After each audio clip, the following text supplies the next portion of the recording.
Oh my god, EliteAri, I have a great idea for an introduction. I'm just going to shit on Jockey Bacon for not being here. Does that sound good? That sounds great. Oh my god, EliteAri, I've trained him so well. He knows that that was the introduction now. This is great. But, ladies and gentlemen, we are not just here with EliteAri today. We have a super special guest. And not merely Vinland Saga, but merely Gunbuster is here. Hello, it's merely Gunbuster. I'm Now, Mia, I changing think you my should... whole shtick. Yes, yes. Now, I've got the name memorized now. I don't need merely Vinland Saga. Now... we're referencing Mia as merely Vinland Saga, not only because they make Vinland Saga videos on their channel, but also because we've done this before, well, with Bacon, on our old, what was it, Season 2 Vinland Saga discussions a long time ago on this very channel. But, actually, those got way more views than this is probably going to get. But anyway, Mia, you should probably do an introduction. Yeah, I am Mir. I do Vinland Saga chapter reviews on YouTube. That's pretty much all I do unless I get inspired to actually try something, which is rare. So, once a month, I like to talk into my microphone, and that's about it. Yeah, once a month when these fucking chapters actually come out, you know what I'm saying? Yeah, if he even drops them. Lazy, that's what I've always called him. Anyway. That's that idiot Yukimura we're talking about. Oh my god, that's the right one. Yes, it is. Never mind. No, Sometimes I get confused. Anyway, I ended up winning the poll. You know, EliteAri, probably like, what, a month ago, EliteAri, we put out a poll. We were doing a whole shortlist thing about all these short anime we could do. Because usually when we do these things, it's usually either me or Ari leading the other person through a series we already like. Or, which we do, you know, Mushoku Tensei, EliteAri, me. What did we do for me, EliteAri? I don't know. Chainsaw Man, I guess? Devilman, true. I don't know, there's a bunch of stuff. But I was leading There's the a bunch of Chainsaw them. Man discussions, okay. Yeah, I made EliteAri do the notes. That's what he means. I did the notes today, chat. This Black worked Lagoon. great when we did Black Lagoon. Yes, EliteAri. We also did Black Sails when we had both seen it. That was epic. So the idea this time was to do something we haven't seen. And then we invited Mia and Bacon and everybody else. Mr. R could have been here. Doesn't want to, I guess. And so here we are. Bacon was going to join, but he literally died. Not really, but he's injured or something. I don't know how much he wants is public. I don't know if he's tweeted about it. But for undue circumstances, he's not here. So that's why we're mad at him. What an introduction. What a meandering thingy. Now, Gunbuster. Now, everybody, I've done the notes today. I have a great little Wikipedia excerpt I'm going to read here that's going to explain Gunbuster in one paragraph. So everybody's up on the same page. And hopefully nobody here watched Diebuster. And it's going to be really awkward. But anyway, Gunbuster, known as Top O Nare. That's Japanese. EliteAri speaks Japanese, he knows. No idea. Or Aim for the Top. Is a Japanese OVA series produced by Bandai Visual, Victor, and Gianax. That's our favorite animation studio. More on that later. And released in 1988. That's old, chat. To 1989. That's still pretty old. It was the directorial debut of Hideaki Anno, best known as the creator and director of the greatest anime series of all time. It says that in Wikipedia right here. I didn't make that up. Neon Genesis Evangelion. The title is a combination of the classics tennis, manga, and anime series Aim for the Ace, which I watched a Trixie the Golden Witch video on one time, and the hit action drama film Top Gun, whose plot inspired Gunbuster. True, Top Gun, that's something I've heard of. To celebrate Gianax's 20th anniversary in 2004, a sequel to Gunbuster, Diebuster, or Gunbuster 2 was released on OVA. The sequel features new characters in mecha but retains the format and many concepts of the original series. So it doesn't really seem like a sequel, it seems like a remake or something. But more on that at the end of the video. That's Gunbuster, everybody. Now, before... You should probably have watched it. I don't know how much fun this is going to be if you didn't know all that anyway. Those are some things we'll remember because we'll touch on many of those things. Did anybody know that it was this Top Gun thing? Who's seen Top Gun here? I've seen Top Gun, but I knew nothing about this going into it. You just said, go watch Gunbuster. I said, okay. And then I did no research. Epic, okay. EliteAri, you're much of the same, right? I think I only mentioned it a few times. Yeah, you've mentioned that it had to do with the Evangelion guy, and I didn't know if he was the director or whatever until in one of these things he like had his name in the credits or something. I was like, oh, okay, I guess he's like directing it. But that's all I really knew about it. Yes, that would be Hideaki Anno, who we just mentioned in the great paragraph I just read. But yeah, that was one of my questions eventually, was how much we knew about this going in. I'd seen the Caribou Coon AMV that I'm sure everybody's familiar with. Actually, I think it's got like 1K subs. Anyway, it's a great AMV. If I remember, I might link it in the description. But Shabes, big fan. Big fan of me personally. Been featured on AnyTube Digest many times. EliteAri is very jealous. I think the first time I was ever on AnyTube Digest was when I copied AnyTube Digest. Wait, Mia, do you know what AnyTube Digest is? Nope. That's Oh boy. So you watched the AMV, right? Yeah, I did. That guy is Caribou Coon. He's made some of the best videos ever to be on YouTube. Probably the best video is that what's the series, EliteAri? The Kalna Kaliastro one. Loop on the Third. That's the best YouTube video I've ever made. I always talk about it. Now, he also hosts on his second channel a video series which was basically, well, it's recently ended, where he would compile basically the best videos from AnyTube each week and like review them. And it was called AnyTube Digest. And one time I like copied his idea and like expanded a little bit, and then he put me on AnyTube Digest as a little funny thing.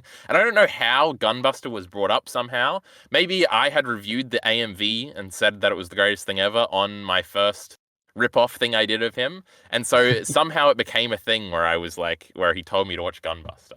And obviously I'm the diehard Ava fanboy and everything, so it makes sense, etc., etc. If you click on the comments in the AMV, I have, since I watched Gunbuster about a week ago, left a comment and did get a reply. Everything's come full circle. It's crazy. But anyway, AnyTube Digest. Somehow I was always told to do Gunbuster, but that was like 4 years ago and I still didn't. And so here we are.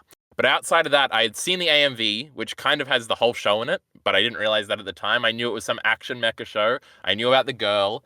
I knew about the Gianax pose, which I'm guessing neither of you know about, which we'll probably explain later, which is just Noriko when she crosses her arms and looks cool. That's like in every Gianax show. It's in Gurren Lagann. Have either of you seen Gurren Lagann? I know. Wait. Yes, that's exactly what I thought of when I saw that. Yep. Both of you have seen it. Gurren Lagann, obviously, made by Gianax, the same studio. Crazy. Which you have not seen, Kyle, by the way. So I have not seen, but I know everything about it because I've seen 17 YouTube videos about it. Pretty easy. I don't have to watch anime. I just watch YouTube videos about anime. But yeah, so I knew a bunch of things, but I didn't really actually know what the show was about. I knew a lot of the iconography, and I had seen the AMV. So that's what we knew going in, I guess. Oh, because I was doing the Who's Seen Top Gun thing. But the real question is the second question, and what we're going to shame, especially Mia, for. Who here has seen Evangelion? My hand's raised. Me too. My hands down. My hands down. Mia hasn't seen Evangelion. But I've seen videos on YouTube, so that covers it. True. Yes. Hopefully you've seen I think I got 2 of them. The first one's very bad. Don't watch that one. Second one's all right. But yeah. So it's funny because Ari has seen Evangelion, but he always says, I've basically not even seen it whenever I try to make him talk about it, because it's just so confusing and stuff. And it's been a long time, right, Ari? That is very true. I think it is one of those examples of the things that are happening on screen are not very literal and you have to interpret things. And I didn't know that when I was going into it. So I just interpreted things literally and it didn't make much sense. So here we are. But you really like the action song. I like it. The Battle Angel, what's it even called? Angel Attack or something? It was great. Yeah, I think it's called Angel Attack. Yeah, and production-wise, I think it's really, really good, at least from what I remember, but I don't understand the plot. There's like 15 other songs that are way better than Angel Attack, but that was pretty good too, Ari. I'll give you a pass on that. But anyway, a little history on the old studio Gianax I'll try to run through quickly. There's a great video by the YouTube channel Stevem, of which I rewatched the beginning part that talks about Gunbuster specifically before this. Now, usually, chat, we have the rule that we're not supposed to watch videos about anything until we've seen it, but because these were all videos I had already seen, I decided to do it anyway. Ari tried to get mad at me on his stream last night for that. Fuck EliteAri. Stevem has a great video that's called The Hideaki Anno Problem, which is like a massive 3-hour documentary about everything Hideaki Anno's ever made.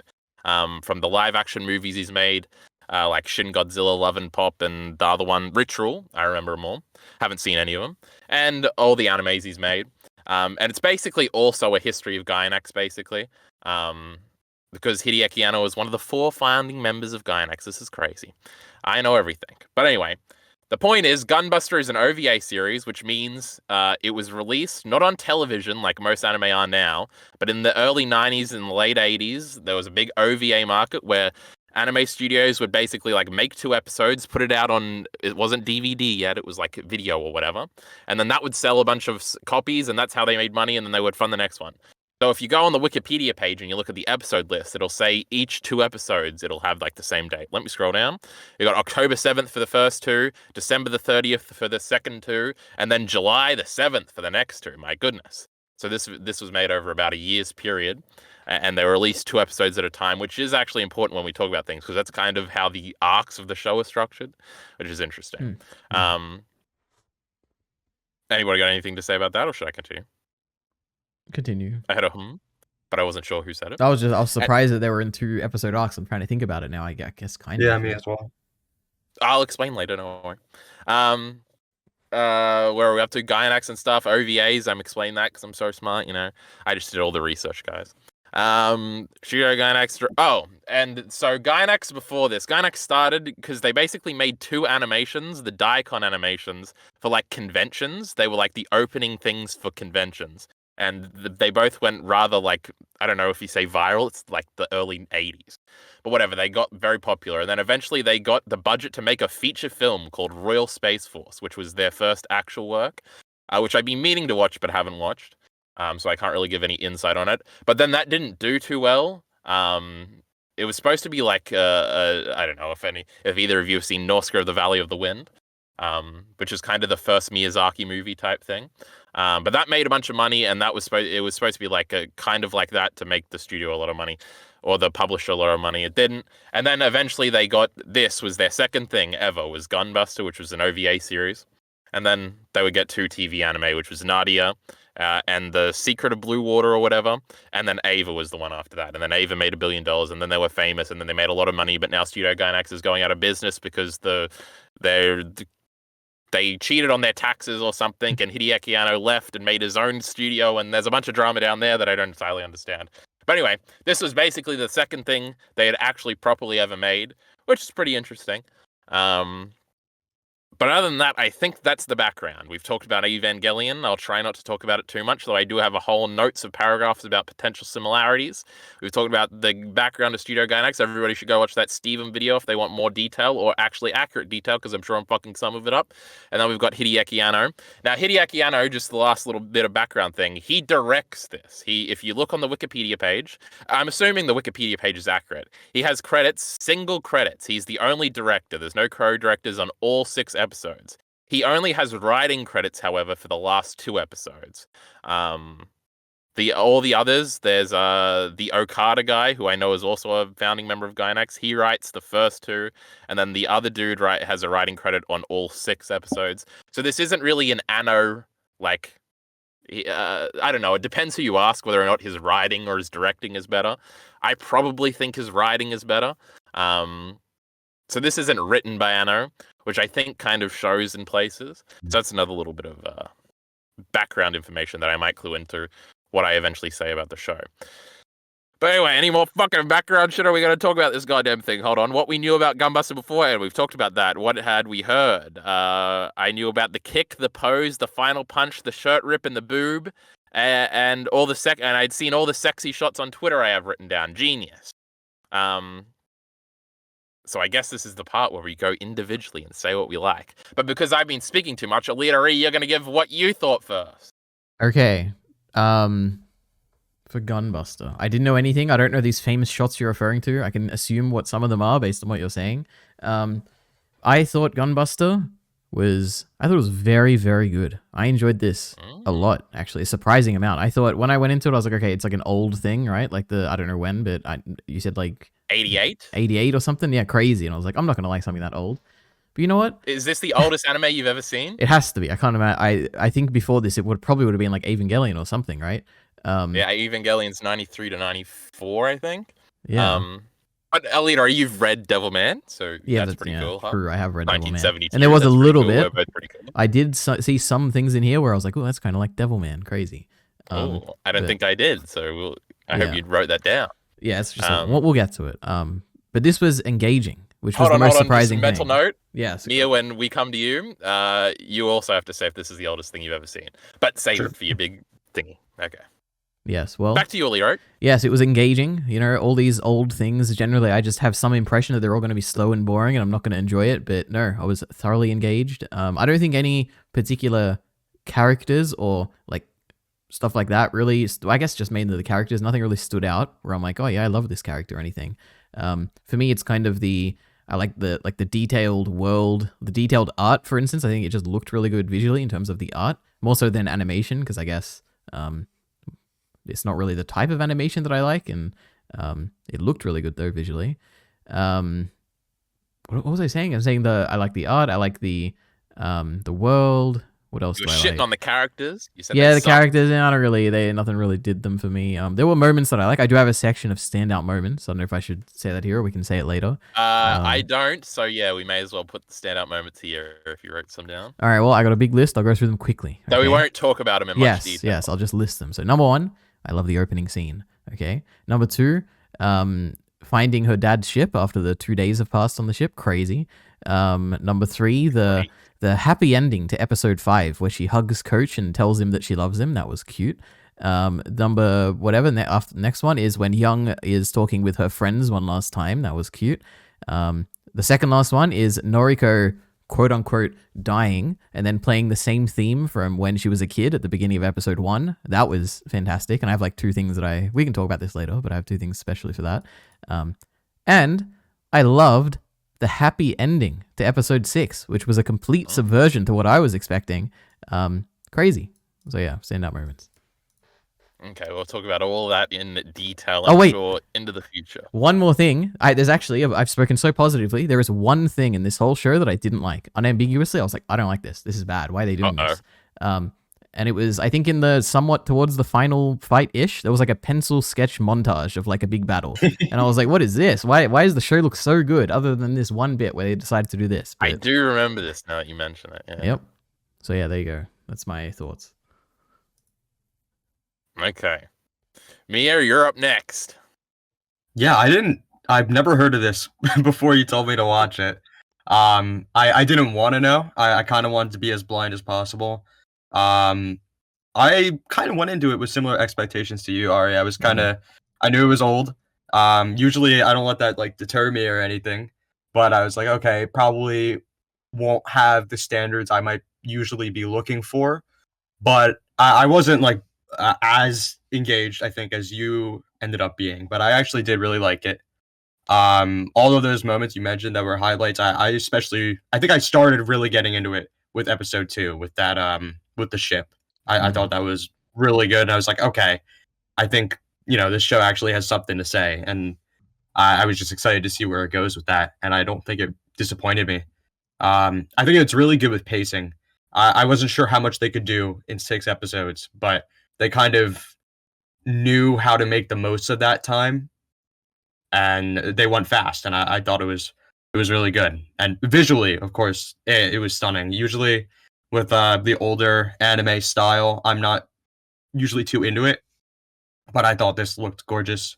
I think before this, the oldest thing I would have seen would have been 97 Berserk. Crazy. That's cool. Yeah, I do not often go far back, so this was really cool. That's another series with strong art. Don't let EliteAri hear me say that, because I'm always shitting on the series because I like the movies better. But yeah, that's interesting. I want to flex right now that I've seen a 1967 animated movie called 1001 Nights that also shades Karabakun, the guy that made the AMV that I've been talking about the whole time, did a video about that made me watch it. So I'm the coolest guy here. But other than that, yeah, I think this is probably the oldest thing I've seen too. It is also OVA animation is generally considered by at least some people to be like the best animation that's ever existed. Definitely not, because what EliteAri is saying with like, obviously people would be like, obviously Jujutsu Kaisen like looks the best because it moves a lot and stuff, and obviously you're not going to get a lot of that in like old 80s animation, but these OVAs, as I understand, had like massive budgets. Because the DVDs at the time, not the DVDs, the videos would sell a lot and they would just recoup the cost basically. So there is a Devilman OVA series that apparently looks incredible. And there's a bunch of other stuff like Angel's Egg, which is the Ghost in the Shell guys' first movie, I think. That's like supposed to be one of the best pieces of animation or whatever. So it is definitely different to like TV anime of the time. So it definitely looks better than even like, especially in the movement parts, than like something like 97 Berserk, or probably even Ava in terms of like detail and stuff. But yeah, so it doesn't. This isn't representative of like 80s anime. If you go back and watch a TV series, is I guess what my point would be here. But were you done, Mia, or did I interrupt you? You didn't interrupt me, but I do have one question before we kind of start talking about individual episodes and stuff. You went over the background, but I'm just kind of curious, where does this, I don't know, stand in like the pantheon of mecha anime? Like how I don't know anything about how this was received, how it's remembered today. Yeah, I think now, if there's a big mecha fan out there, they're gonna like punch me because I'm kind of talking on my ass. But I know by the time Gunbuster comes around, a lot of the conventions of mecha anime already existed. Like the first mecha is the Go Nagai stuff. He wrote Devilman. You know, me and Ari kind of went through this when we did our Devilman discussion about how Go Nagai invented all these he invented all this shit. He invented ecchi as a genre based. He invented mecha as a genre, apparently, and Devilman invented Berserk, which invented everything else, apparently. So I think by the time, like, I know Get a Robo is a very popular one that's, like, is kind of a, like, Go Nagai understudy project. I know that's referenced a bunch. Like, in Gurren Lagann, they have, like, the drill, and that's from, like, Get a Robo, and a lot of Gurren Lagann stuff is from Get a Robo, I know that. And because I know when Ava comes along, everybody's always like, Ava just is so subversive to the genre, so obviously this is before Ava, so by the time you get to Ava, it's, like, there's a whole genre to subvert. So I don't think it's like I think, honestly, Gunbuster probably has more influence on later Gianax projects rather than mecha as a whole. But that's just from my limited understanding. I know, like, Mazinga Z and obviously Gundam and stuff are all much older than this. So I don't really know. But yeah. So do you know was it positively received? Do people generally like this? Yeah, I think people are like, oh my god, Gunbuster at the time. It was crazy, brother. It was crazy. All right. So yeah, and I know people that like, it's like, oh, if you're a real anime fan, obviously you gotta watch Gunbuster, Neon Genesis Evangelion. That's for the fucking normies. But that's basically all I know. That answer your question, Mia? Yep, absolutely. Probably not, but that's okay. So now you're done. Do I do my thingy now? Yeah, I'm all done. Okay. I think I was probably closer to Mir, actually. Ooh. I think people probably expect me to really like this because, you know, I just love Evangelion so much. I will say I've liked it the more I've thought about it, I would say. I would say I was probably engaged the whole time, but I definitely was like, this is kind of... It's nothing like blew me away, I don't think. Maybe until the last 2 episodes. I did, like, enjoy my time. I wasn't having an ecstatic time. And when I was thinking about scores in my head, I was like, either like... I gave Madoka an 8, and it's probably not that good. So I was probably like, a solid 7. It might have crept up to an 8 now. I'm not entirely sure. Maybe our discussion will help me flesh things out. I definitely think, contrary to what EliteAri said, is that I probably do like the characters. Well, I like Jung and I like Noriko. I don't really like blue-haired girl, who's Kazumi. I'm remembering, guys. And the coach is kind of a character, but that's really the limit. Like, there's not many characters in the show. Obviously, some of the set pieces are really cool. There definitely is a lot of fleshing out in the world. I think the most interesting thing is probably the time dilation stuff and how, like, scary that is, like, not really thematically, but as a theme, I guess. Lamau, how does that make sense? Yeah. But I guess I didn't overly love it, but it was kind of pretty cool, and I'm glad I watched it, and it gave me some context for some other things, and the music was pretty cool, and now I can appreciate that great AMV more. And that's probably all I have to say in my summary. So EliteAri liked it the most. That's crazy. That is crazy. Not really to like it. I was expecting, when I saw this, Kyle, I was like, oh, so this is like everything that Kyle ever likes in anything. It's got like female protagonists. It's got like old art styles. It's made by the Evangelion guy. Kyle's gonna love this, but no, he just thought it was really good. Interesting. Yeah. I don't know. Nothing really blew me away, EliteAri. I'll never see a 10 again, as I always say. But didn't I give something a 10 recently? Oh, I almost gave Goodbye Eerie a 10. It's like a 9 out of 10 EliteAri. Calm down. All right. But I've got a little plot recap if the people are still here that they haven't seen Gunbuster yet. Don't worry, it's just a paragraph. Now, I got through the last one kind of okay, right? So we have, what is Gunbuster about? In 2015, that's a crazy far off time, a space expedition fleet led by Admiral, which was Naruko's dad, is destroyed by space monsters. Now, space monsters, it's got the kanji written out here because Wikipedia is really smart and stuff, and it says Uchu Kaiju EliteAri. Now, you speak Japanese. That means like space monsters. Yes. EliteAri doesn't actually speak Japanese, Lamau. That's the joke. He kind of does, right, EliteAri, or something? I had took one class in Japanese when I was in Canada for studying, so I took a semester of it. There we go. Weren't you in Japan for a little while, or maybe? Oh, yeah, I did tourism in Japan. I didn't study anything there, but yeah. Yeah, whatever. EliteAri's a doctor, he knows. 6 years later, Takanaka's daughter, Naruko, enlists in the Space Academy in Okinawa. She is suddenly selected with senior student, doesn't say superior, that was just my prediction, Kazumi Amano, to represent Japan in an upcoming space expedition. When it is known across the academy that she is the daughter of the Admiral guy, and that Coach Otan... Isn't it funny how the coach's name is literally Coachru? No way. I didn't even pick that up. That's great. I thought it was a meme because I know they say his name in episode 4 and it's actually Koichi. And it's like, oh my god. That was pretty funny. But anyway, was one of the survivors of the 2015 space attack. Naruto is subjected to harassment and bullying. Ota, which is the coach, however, believes in Naruko, has the same potential as Kazumi, and through hard work and guts, which is in brackets, and the kanji is also there, which is...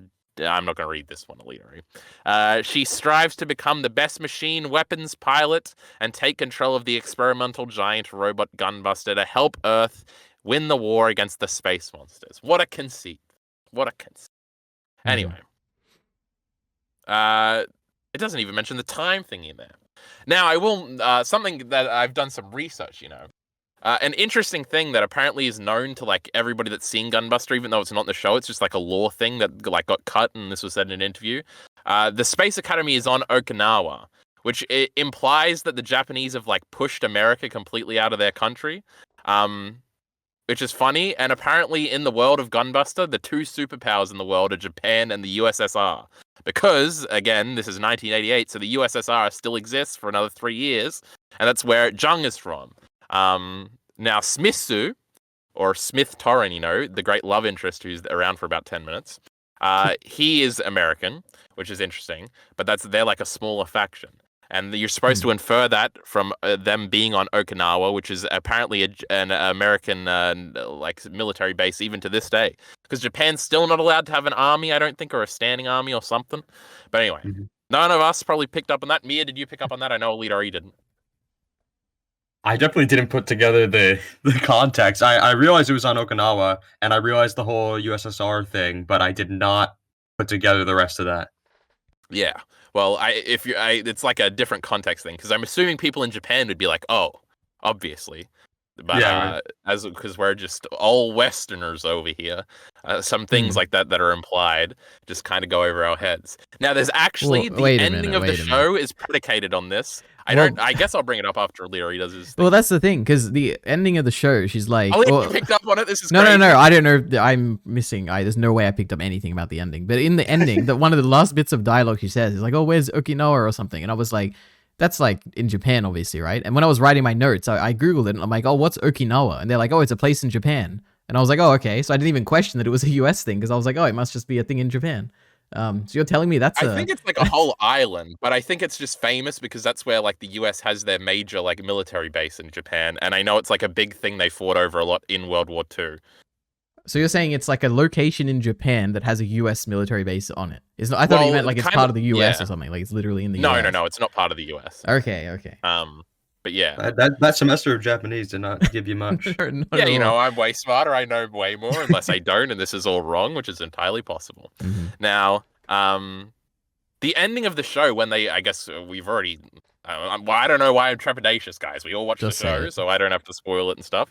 At the end of the show, they come back and they think the world is dead, and then it lights up in kanji that says "Welcome home," but the last kanji is the wrong way around, implying that like Japanese is no longer a language that's spoken, and that kind of reinforces the cuteness of the Wow. scene, which is like the world has basically Zhang went home and everybody told everybody that these two girls like saved the universe and they'll be back in 12,000 years or whenever they get back. Mhm. And so they've kept like the language alive, kind of. They kind of fucked it up, but just so they could have this when they came back. So it's like it's basically implied through the kanji being the wrong way around that like the Japanese people, the Japanese language is gone, but the memory of these two girls who saved the world is still prevalent 12,000 years later. That they've still set up this message for them to come back so they would understand it, and like, oh, there's like a million things you can imply from that, which is cute. But I didn't realize that until I was reading the Wikipedia page and it was in a footnote at the end. So that's kind of crazy. I don't know. Yeah, wow, I didn't catch that at all. No, I thought EliteAri did because he knows kanji and stuff, and I was about to freak out. Oh, you know, I did notice that in the subtitle I had, one of the letters was backwards, but I thought it was a typo, so I didn't make any I connection think there. my subtitles had that too. But Yep. yeah, so yeah. Cute. Crazy. But that's crazy. We'll talk more about the ending, I'm sure. I guess, anyway, well, that's- wait, just so we are talking about a little bit about it, the one thing I did think about the ending, which is kind of what you're saying, instead talk of, about well, I guess, yeah, instead of In full. interpreting it as though the cute element being they preserved the language, I just thought the cute element was that Young achieved her promise of like, I'll say welcome back or whatever. It's like, oh, that's really cute. Well, I think my initial interpretation was like, oh, the world did end, but like humanity's last gasp was like to light this to make sure that this thing would light up when they sensed they were coming back or something, just so they would get the little message. But even then, that's like a sad ending as soon as you turn the page, which is kind of how the end of Ava ending is. So I was like, oh, maybe this is a thing. But I kind of like the thing of like, oh, these are like legendary folklore people, like, I don't know, like the 300 warriors or whatever. And it's like, oh my God, they're going to come back. And it's like, these people actually have no context for them. And they're even fucking up their language a little bit. But it's like, oh, they still like are grateful or whatever, which was cute. But yeah.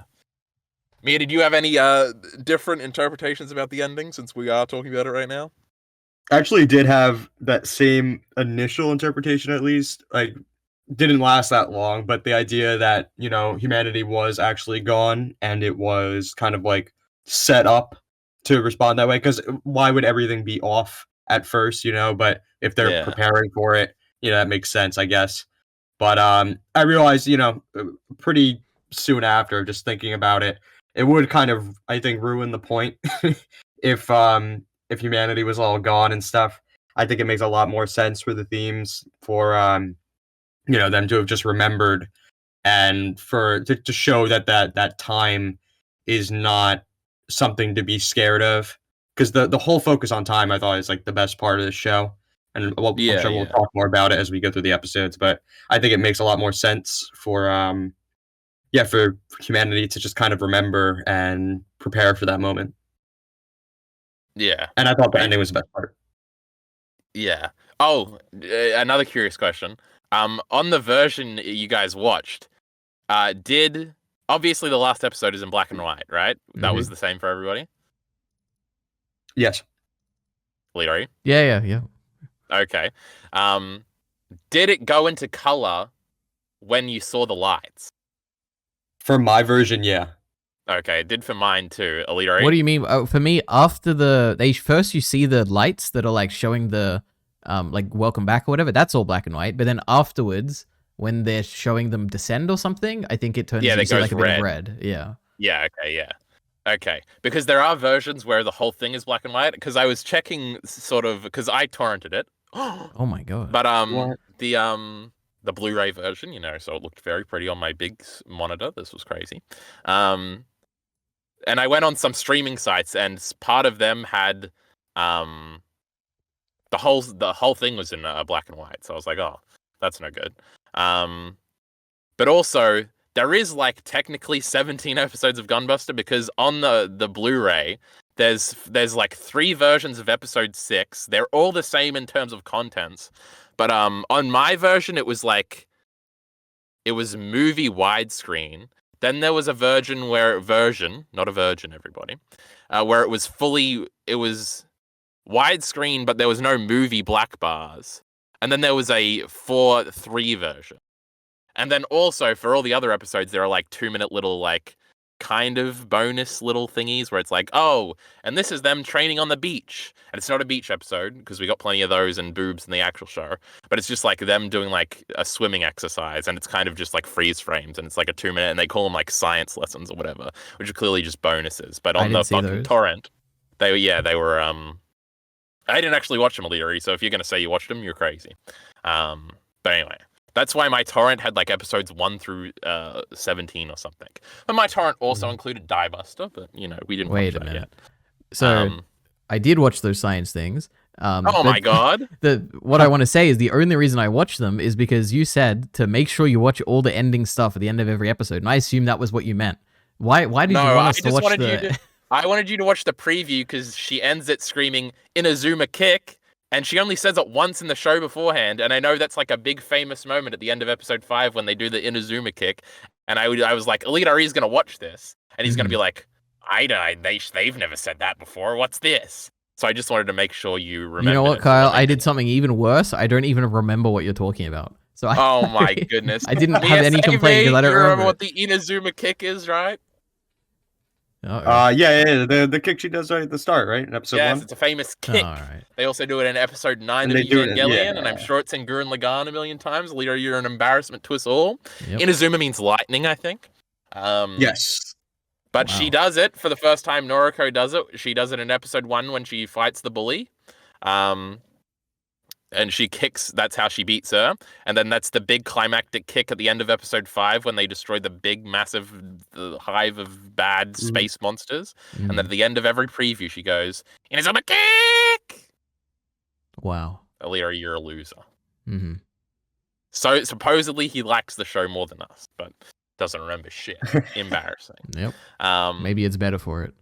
Maybe if I remember all these things, it won't be as good, that is an Ava thing though, because this and Ava, they all have funny little previews where there's at the end of every Evangelion preview, Misato says, and make sure you tune in next time, there'll be plenty of fan service, and she like winks, like you're gonna see her boobs next episode. Never happens. But and then in this one they ended it with the Inazuma kick, and it was always like funny little chirpy character monologues. EliteAri would skip them all. He's an embarrassment. Also, another Ava preview thing is at the end of episode 4 or 5, they show the preview for the next one, but it's all like, it's clearly not done yet, which is a thing that happens at the end of famously Ava episode 24. And then people say that episode 25 and 26 aren't finished. So, there's a bunch of parallels, But EliteAri says, I don't watch previews, I don't watch EDs, right? I watch EDs the first time, okay? If they're repeated many times, I probably don't, unless I enjoy it a lot. I never watch previews. Except for this, the show where Kyle's like, watch a preview, so I watched the first one. And I'm like, okay, this is Oh my god. I don't watch it anymore. Because it just tells you what's going to happen. I was like, I don't want to know. Why would I want to know this? We need to discipline this idiot more. I think the episode 2 one was kind of spoilery. So I was like, oh, EliteAri's going to roll his eyes. But he didn't even watch that one, so fuck EliteAri. Mia, did you watch all the previews? I was about to say, I don't think my version that I watched had previews. And that'd be funny. No, I just went back. They totally did. I didn't watch them. Goodness. I don't like knowing anything about the next episode. They just disavowed everything I said, chat. I need a hand discipline down, My goodness gracious me. But I guess I forgive everybody. EliteAri wouldn't have remembered it anyway. I should have known better. And Mia did so. Oh my god, I have a neat little recap of my thoughts here that I didn't read out. I just winged it. I said Gunbuster has the trappings of something really cool. I don't think it executes on it the best. It feels like there's a lot more that could have been done in a much longer series. But also there's like 3 characters in the whole show. And an antagonist that isn't too interesting, etc. I guess to summarize, it's really, really cool. Crazy. Wait, who's the antagonist? The aliens? Yeah, with the aliens. All right. There was something we were talking about there that I was like, oh, that would do. I think that would do for it because we talked about the ending first. That would be a good next discussion. Should we talk about the time thing? Does anybody have anything they want to talk about desperately at the beginning? If this is still the beginning, EliteAri, you got anything? So one thing I could talk about, which could be well served before we talk about stuff, is that I was constantly, as I was watching this, I was waiting for a big plot twist that never happened.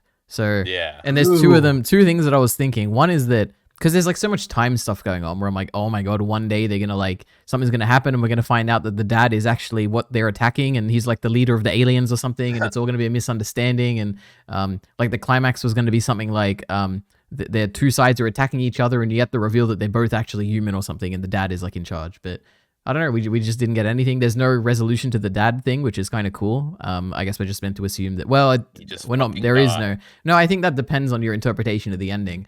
Because you could interpret it as like it's a hopeful message about how people will the fact that Noriko survived means that maybe her dad is also out there surviving, when by all rights she should be dead, right? She went inside the black hole thing and it collapsed Jupiter or whatever and everyone would assume she's dead.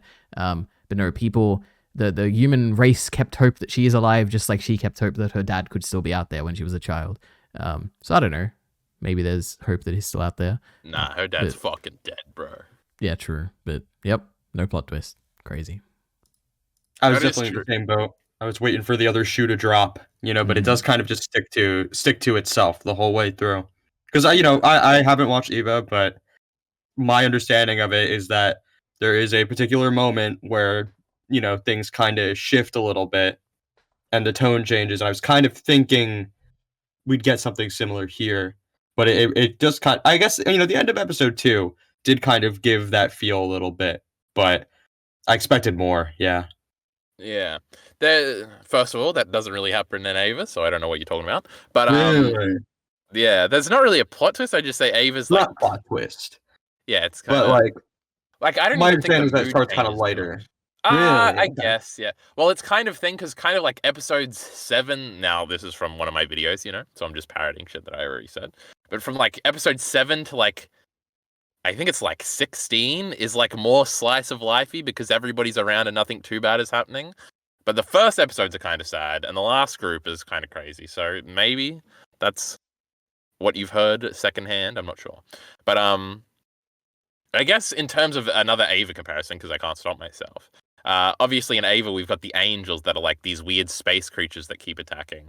Now there is kind of a twist with them where it's like, oh, you reinterpret it. With these space monsters, they're just fucking space monsters, brother. They're trying to kill us. they evolve in suns or something. It's crazy. Yeah. Oh, historically, this is another, if we're doing the Kyle ENT Paragon. I always say that sci-fi stuff is cringe and bad. But this time I was like, spaceships, maybe they're not so cringe. Space monsters, maybe they're not so cringe. Mechas, maybe they're not so cringe, So if anybody's keeping up with that, I guess sci-fi is maybe okay. Maybe I'll watch like a Star Wars movie one day. I promised EliteAri I would, but he also promised to watch the EDs. So crazy. So I thought that was cool. Well, but yeah.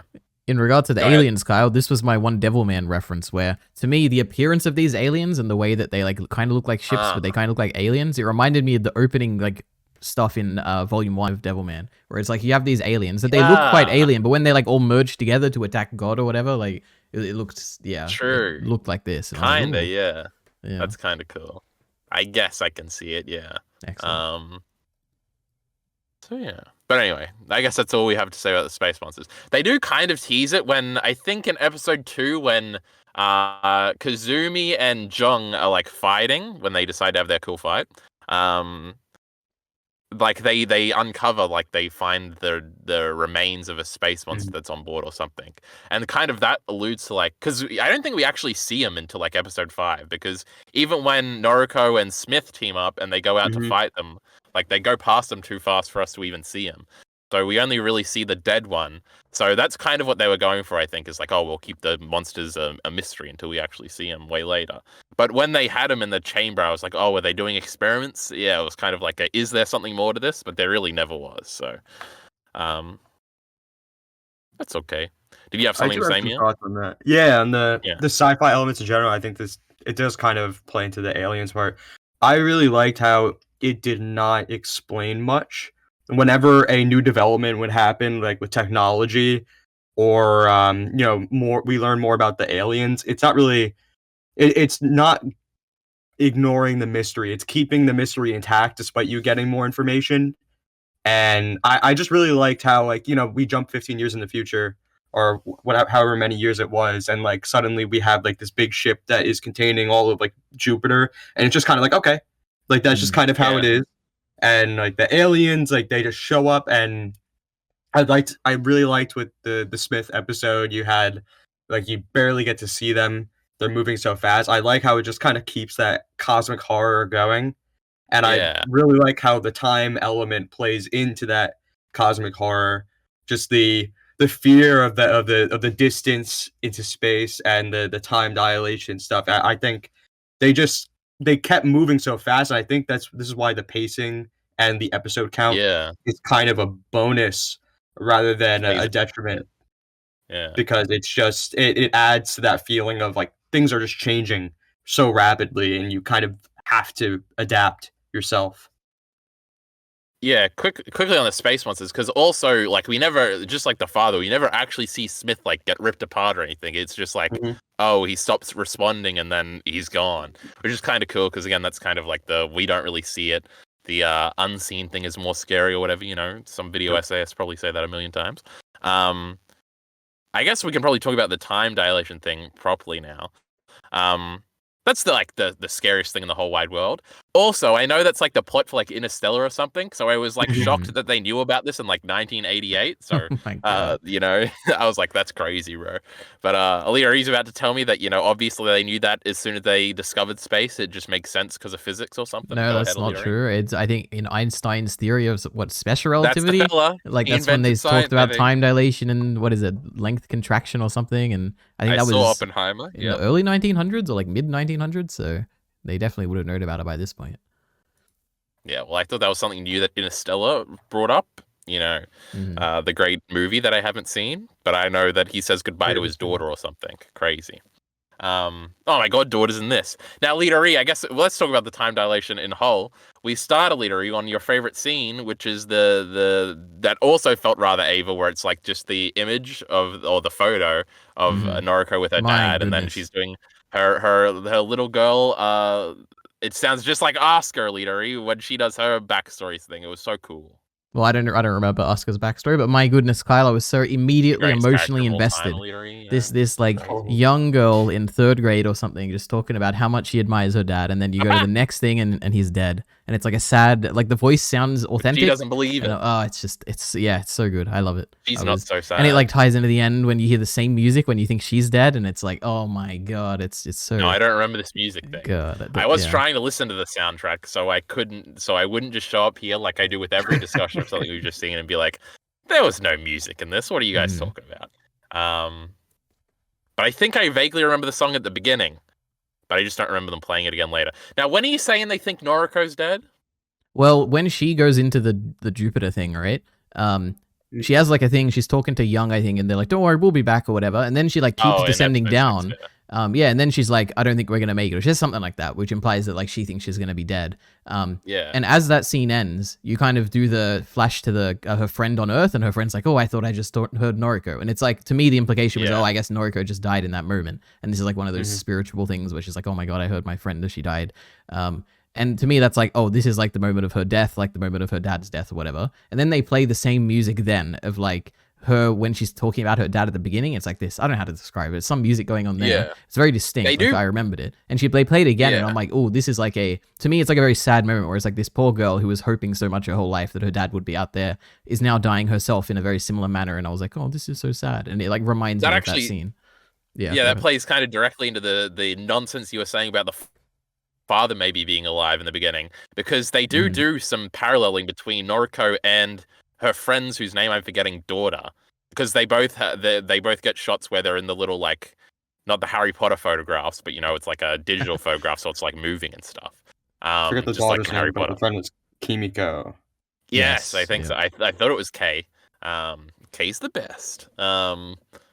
Yeah, but her daughter, and then she's like, "Oh, Aunt Noriko, come back," or whatever. And obviously, she would have died before Noriko ever came back. So it's sort of like maybe Noriko's dad is out in space, but just he's still coming back, and it's going to be like another 20,000 years before he's back, or something crazy. I do think on the time dilation topic, I think the coolest thing in the show is the later recontextualization, which is kind of another Ava reference where Noriko's just laying in bed a little bit depressed. You know, Shinji always did that in every episode, and that was epic. But when she's doing it one time, and I think episode 5 when she's back on Earth, she kind of has the realization that like she remembers her father coming back for her birthday every year, but to him that might have been like a couple of days in between each one. And she kind of has that realization. It's like, oh, that's fucking crazy. Like, you come back and your daughter's a year older every like week, and that's a little sad. Also, this time dilation shit is obviously the scariest thing in the world, because time going too fast is the scariest thing Oh my that's God. comprehensible. EliteAri's making fun of me, he's an idiot. But obviously it is. You look down and you see it's already fucking nearly August, and you're like, what the fuck happened here? And you're like, isn't it still 2021? What's happening here? And you're feeling like you're going to die soon. But this is like for real. And obviously they play into that a lot when Kazumi has that one, oh, it must be the episode 5 one or whatever. Yeah, it must be. Where she's going out and she doesn't want to keep going because Kochi is going to be fucking dead before she gets back. So yeah, they play into that a lot. And I felt it. I was like, this is the scariest thing ever. I hate this. I would never go into space. That would be crazy. And they would all be dead when I got back, and no thank you. So that was good existential fear. I think that's all I had about the time stuff. Does anybody else have any notes about the time stuff or something they want to bring up? I mean, I'm definitely 100% with you on that. The fear of it. I think they sold that really well. You, EliteAri, pussy. Keep going, Mia. Keep going. No, Ari, go ahead. Oh no, mine's Oh completely no, I was unrelated. just telling him. Yeah, I was just flipping him okay. off because we agreed, and he's annoying. You didn't find it scary at all, Ari? At least like just the thought of it. Well, so okay, it is kind of, it's not scary. I guess it's sad for me more so, because scariness would imply that you're the one who's going to be aging. But I think for me, it's like the people around her are the ones aging, because she'll always be the same from her perspective. Which I don't find that scary. I just find it sad.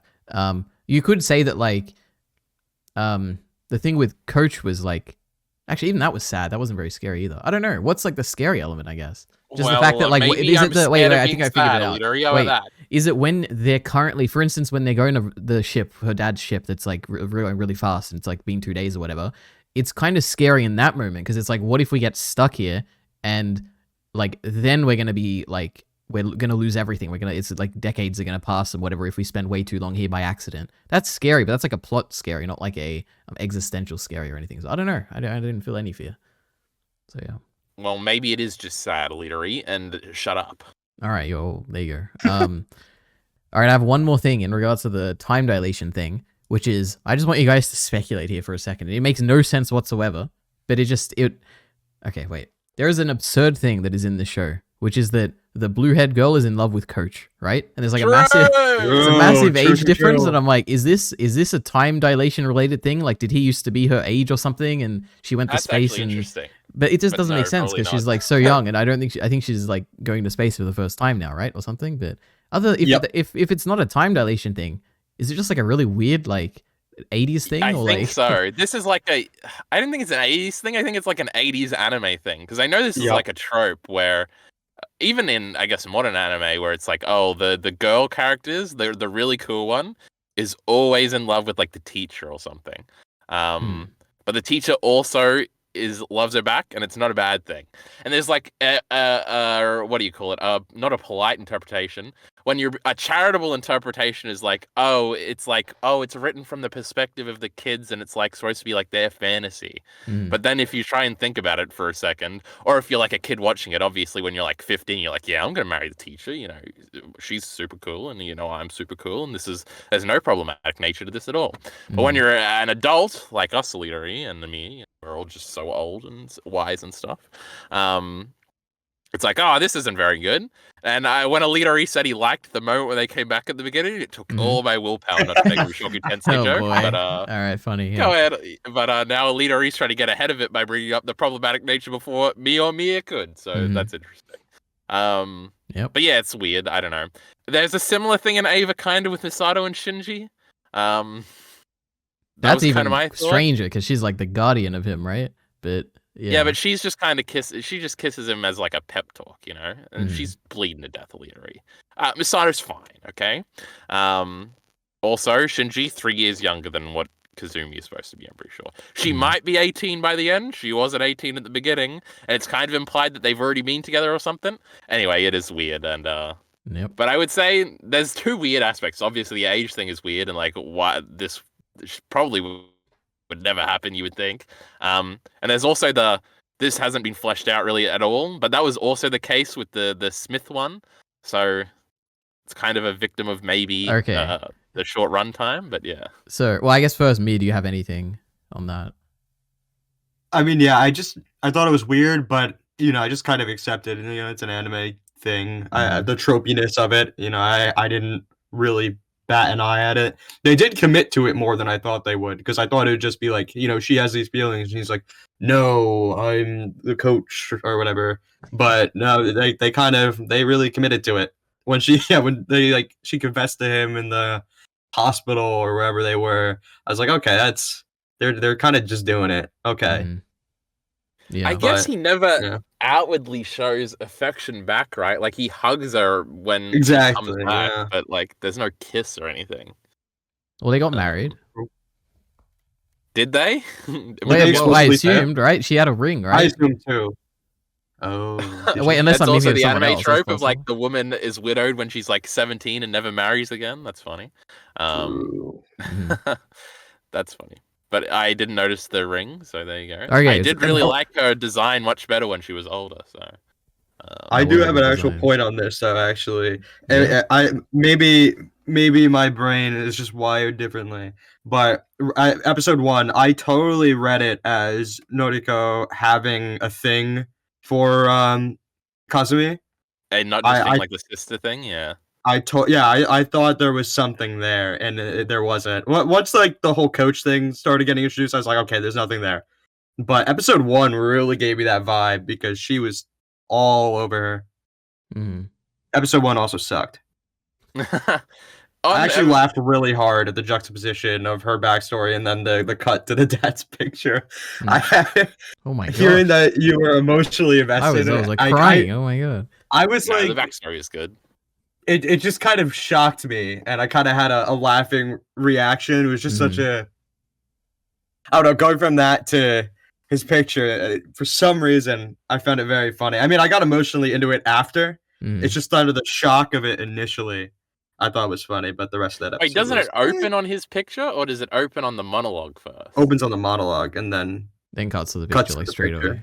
I guess this is something I wanted to say, okay? Again, because it kind of relates to Coach. It kind of relates to what Mia was just saying, which is crazy. There's an element to this show, and particularly Coach as a character, and you could even read extended based on what Mia said. Is this a comedy? Is he a comedy character, Coach? I have a very interesting thing that I got from the Steven documentary video. Is that at one point one of the creators says that Gunbuster is a parody. It feels like it at times. But it does, but yeah. Then it was clarified that only episode 1 was supposed to be like an 80s parody, which makes sense because there is an 80s montage of them like training, and there is sort of because Mia just said like, oh, episode 1 sucked. I didn't think it was that different. On reflection, I guess it kind of, you can see it. It is like, oh, and now she's getting bullied, and now there's a bully, and now she has to beat the bully, and it's like, oh, okay. Well, and it kind of feels like a weird, like, self-contained thing too. And the big thing for me that stood out was the iron sandals scene, which is like she's wearing iron sandals and she's like training by like running up the cliff or something. Yeah. Like, this is a bit like interesting. Okay, it feels a bit. I think the biggest thing about it is like them doing the push-ups in the mechs is like funny. Because why would you have to do that? But then I like before I knew this, I was like rationalizing it in my head of like, oh, they're just showing that they have like the capacity to control the mechs in so much detail that they can do sort of these complex push-ups and stuff. But also then why is somebody sitting on their back? It's just kind of like a funny like, oh, this is how we prepare in Rocky, we're macho and stuff, and here's the fucking mechs doing it. But yeah, so that was kind of funny.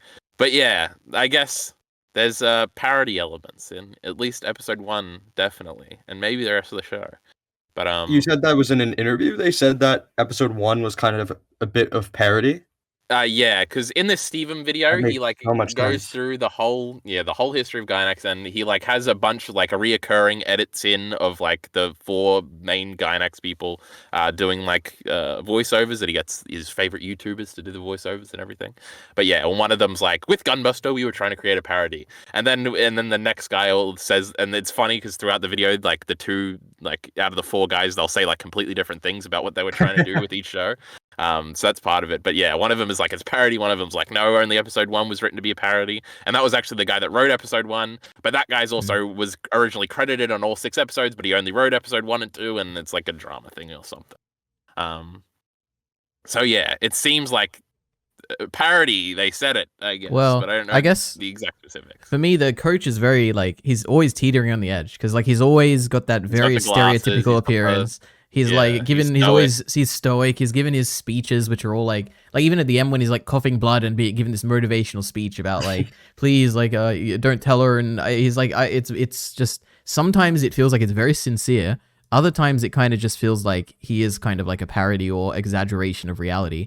And also like what we said, or what I didn't realize until now, that if his name is literally Coach or something, and it's like, oh, that's like part of the joke, and it's like he's just everything about him is kind of like, yeah, it's like he's a parody character played seriously or something maybe.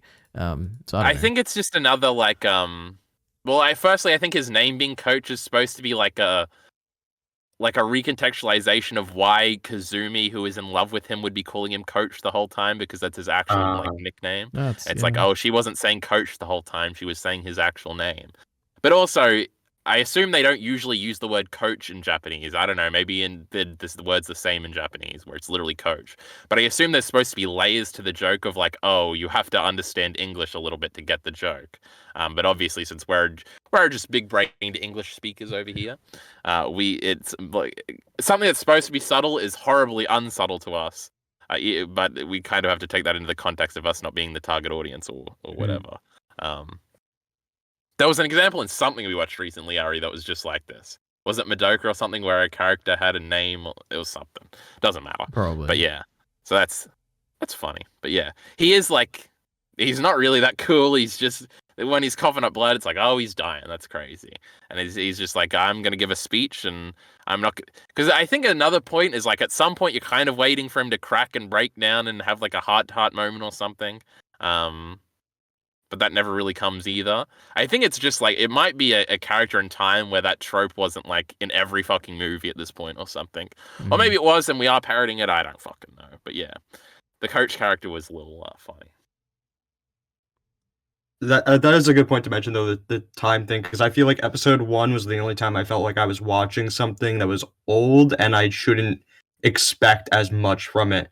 And then I feel like, 2 forward, even though it still had a lot of, the old tropes, I felt like it kind of, I don't know, it started actually saying stuff. It felt like it wasn't just, of the time. It felt more timeless as it went on, especially the last episode.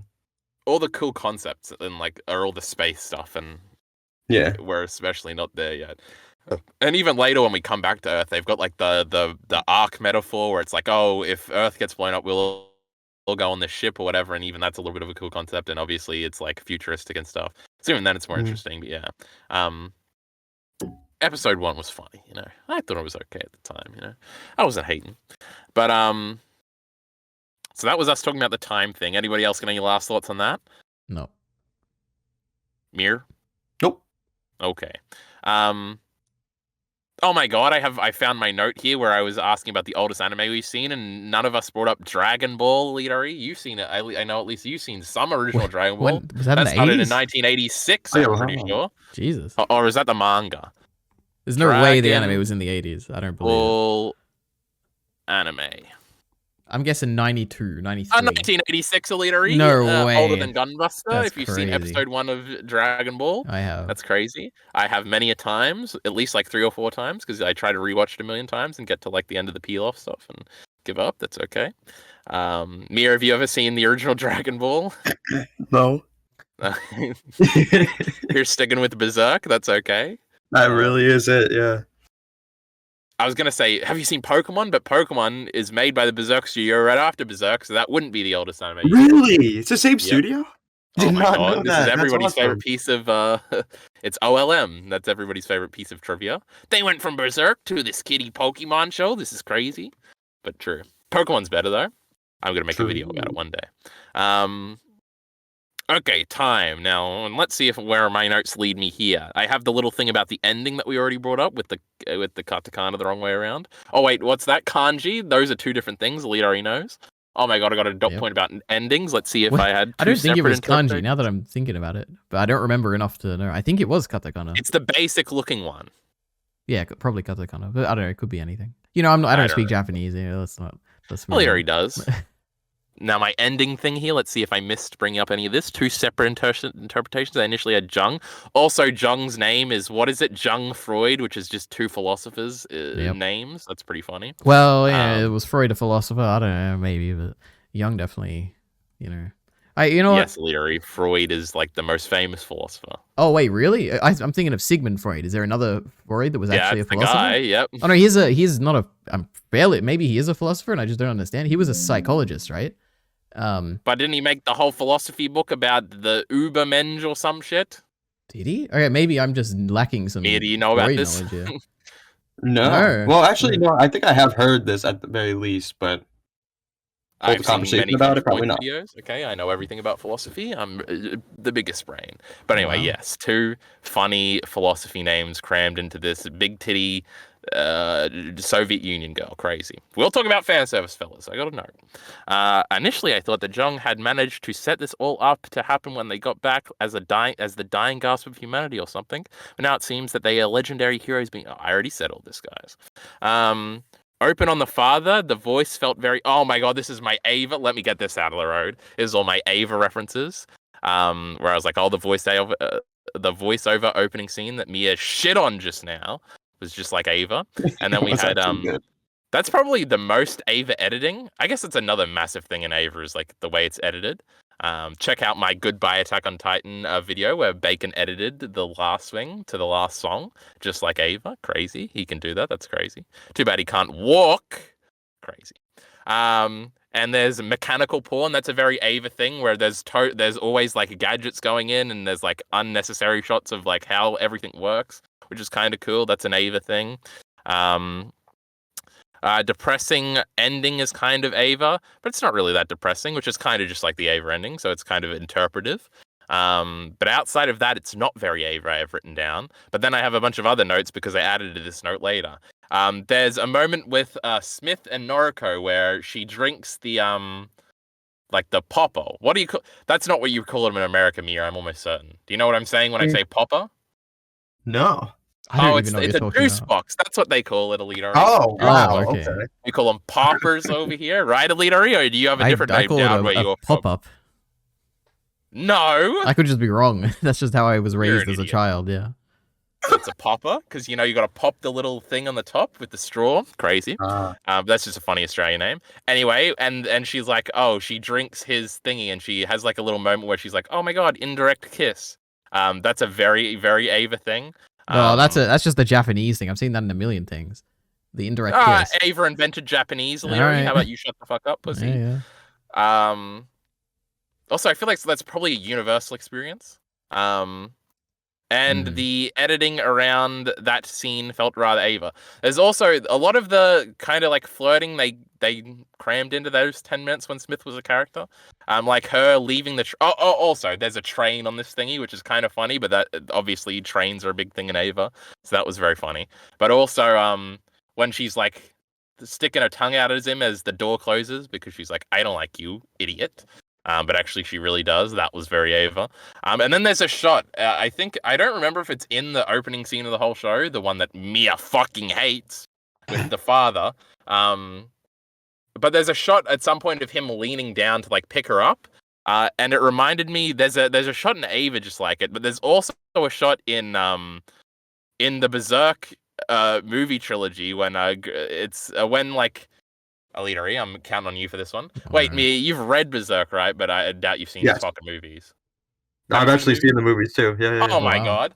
Well, when Griffith's having his little existential moment after he sacrificed everybody, but before he becomes Femto, he's the greatest scene of all time. There's like a caveman and shit. And at some point, like fake kind of Ubik lady like pulls. It's like supposed to be Griffith being pulled from the birthing.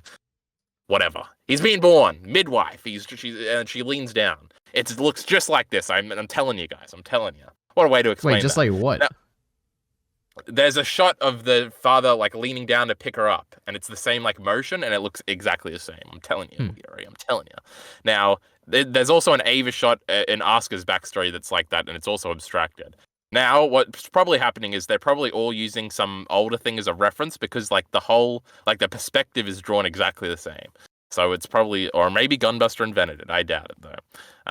But that was just a funny thing I noticed. And then I said in episode 9, like I said, of Ava, there's a bit of Gunbuster referencing because it's the episode where Asuka and Shinji have to like mimic each other's movements, which is kind of like how Noriko and Kazumi have to become like a one to be the Gunbuster and shit. And also they finish the 2 angels that they're fighting in that episode with the old Inazuma kick. But anyway, that's my nonsense Evangelion shit. I won't bring it up another time, I promise. But anyway. EliteAri, tell me all the Ava references you noticed. All the characters look the same. My goodness. There was a bunch of mechs, and there's mechs in Ava, and they all like look like mechs. But these are actually space robots and stuff. I don't know. There's a little bit of space in Ava. There's like aliens that are kind of like the angels. Not much. I don't know. I didn't pick Angels weren't actually aliens, EliteAri. You forgot the plot twist. Well, yeah, I know what they are. I was just being kind to the audience. Oh, you're being coy, you know, just in case. Don't worry, me. You'll forget all this when you watch Ava eventually. Now, my next note is about the great fan service. Do we want to talk about that next? Yeah, I do. Sure. I actually, before we talk about it, Kyle, I just want to say, you know what? Actually, no, you know what? You say it first, then I want to see what it depends on what you think about it. I'm assuming you really like this, but please go ahead. First note.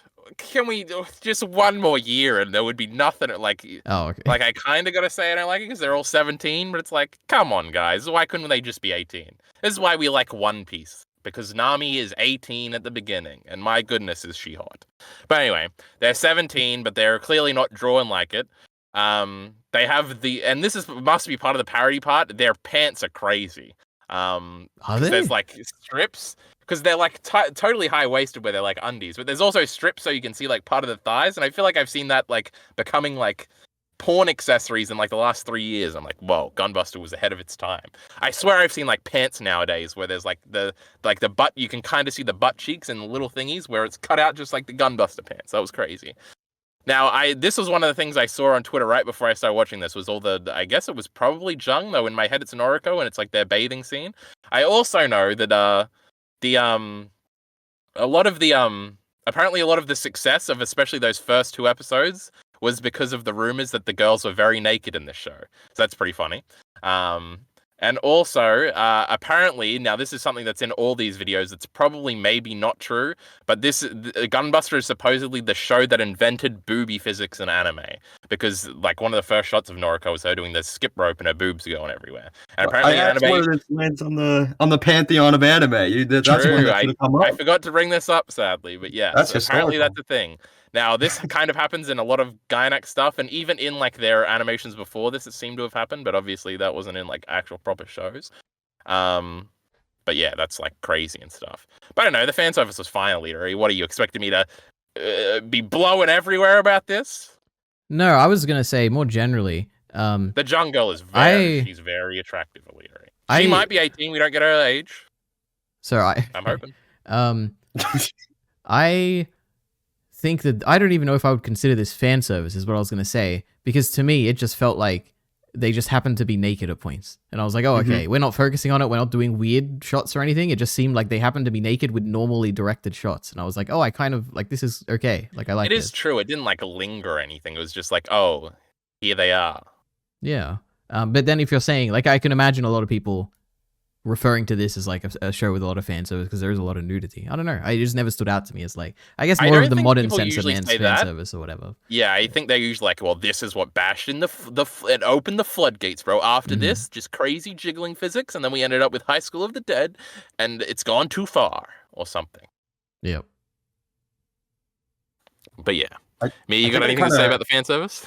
Yeah, I think I kind of got an answer from both of you just by hearing what you're saying and how you're talking about the fan service, but I as I was watching, I did feel that exactly what you were saying, Ari, that it's kind of, it's very like matter of fact. It's like they are nude, but they are not, they never comment on each other, You know, they're Mhm. not, they never bring attention Well, they to it. kind It's of do, just kind right? of They're like, there. "Oh my god, Jung, your boobs are so big, crazy."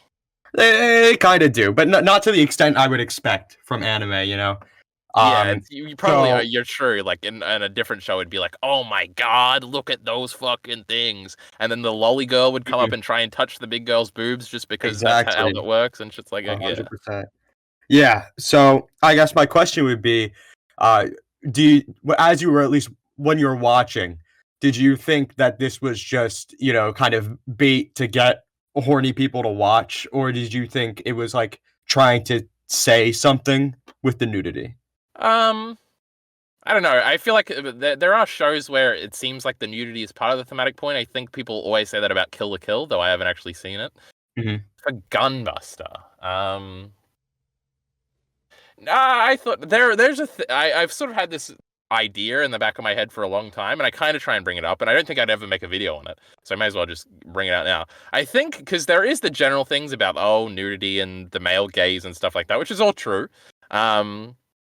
I think there is an unsaid thing in those conversations about how female nudity a lot of the time is to like signify coolness almost, especially in a show that's clearly written by men Mhm. about like girls, and it's like, and I feel like Gunbuster has that where it's kind of, to me it's not like sexy. It's not like, oh my god, I'm gonna be looking at this later when I'm jerking off or something crazy. Like there's actual porn for that. Maybe in like 80s you're on the download, there's no internet, so you gotta rewind the tape or some crazy shit. I don't know. I wasn't alive. EliteAri was, he's old. No, I Um wasn't. Okay. Jesus. funny. So yeah, I think to me more so, especially in shows, it usually like there is the over exaggerated stuff, like the shows I was sort of talking about, but I can't think of an example in my head. Whereas here, I do think it was like the nudity was like cool, and it sort of makes you feel like the characters are cool. Um, I don't know what your question. So, Larry, where was I up to my boob monologue before we got I interrupted? think the last thing I remember you saying was like, I can't think of any examples, and then my mind went to like, well, I'm trying to think of Cool. examples, and yeah, so go ahead. Yamada's first time is the example here. I think of like the lolly girl and the big girl with the boobs. Greatest show of all time. You should watch Yamada's first time sometime. My point is that boobs make characters cool, but I said it in a sincere way, and now I'm saying it in a joking way. So I'm mad.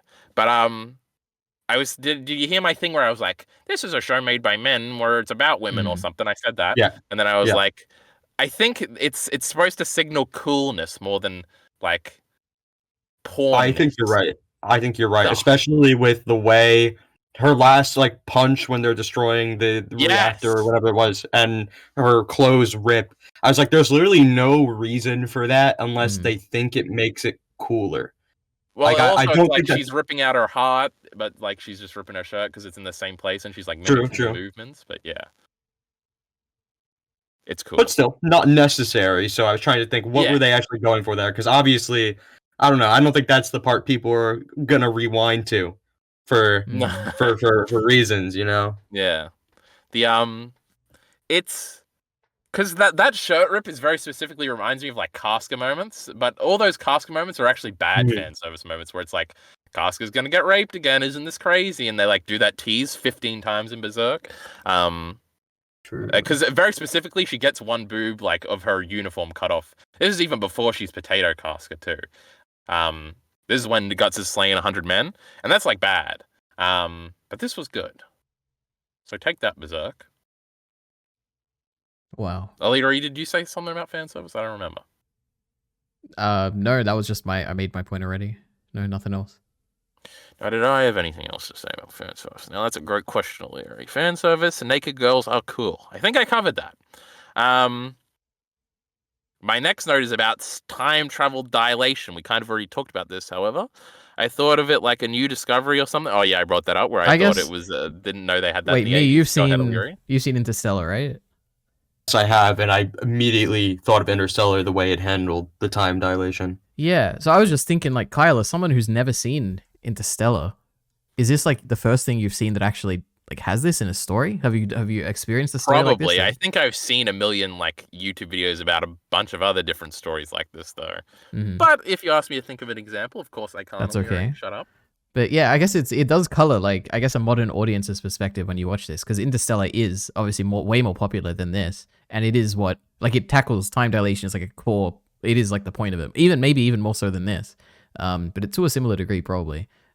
Which when me and I assume what he just said, but we both are thinking about it like straight away. It's like, oh, Interstellar, time dilation stuff. But yeah, it's different for you, Kyle. Crazy. You're like a unique experience here. No, I had the exact same thought, even though I hadn't seen that movie. Mm-hmm. I'm sure Interstellar is bad. Just like Oppenheimer, right, EliteAri? It's a mid. It's okay. But I like Interstellar way more than Oppenheimer. Oh, crazy. But a lot of the drama of the show surrounds that, and maybe my favorite moment of the entire show is the recontextual. Oh my god, I already said all this. I'm kind of getting to the end of my notes here, fellas. So we're up to the OP is epic and 80s. The ED is cute. There's a few 80s track / montages in this show, training in episode 1, etc. OP and ED, anything to say? Nothing exceptional, but good. I thought they were both good.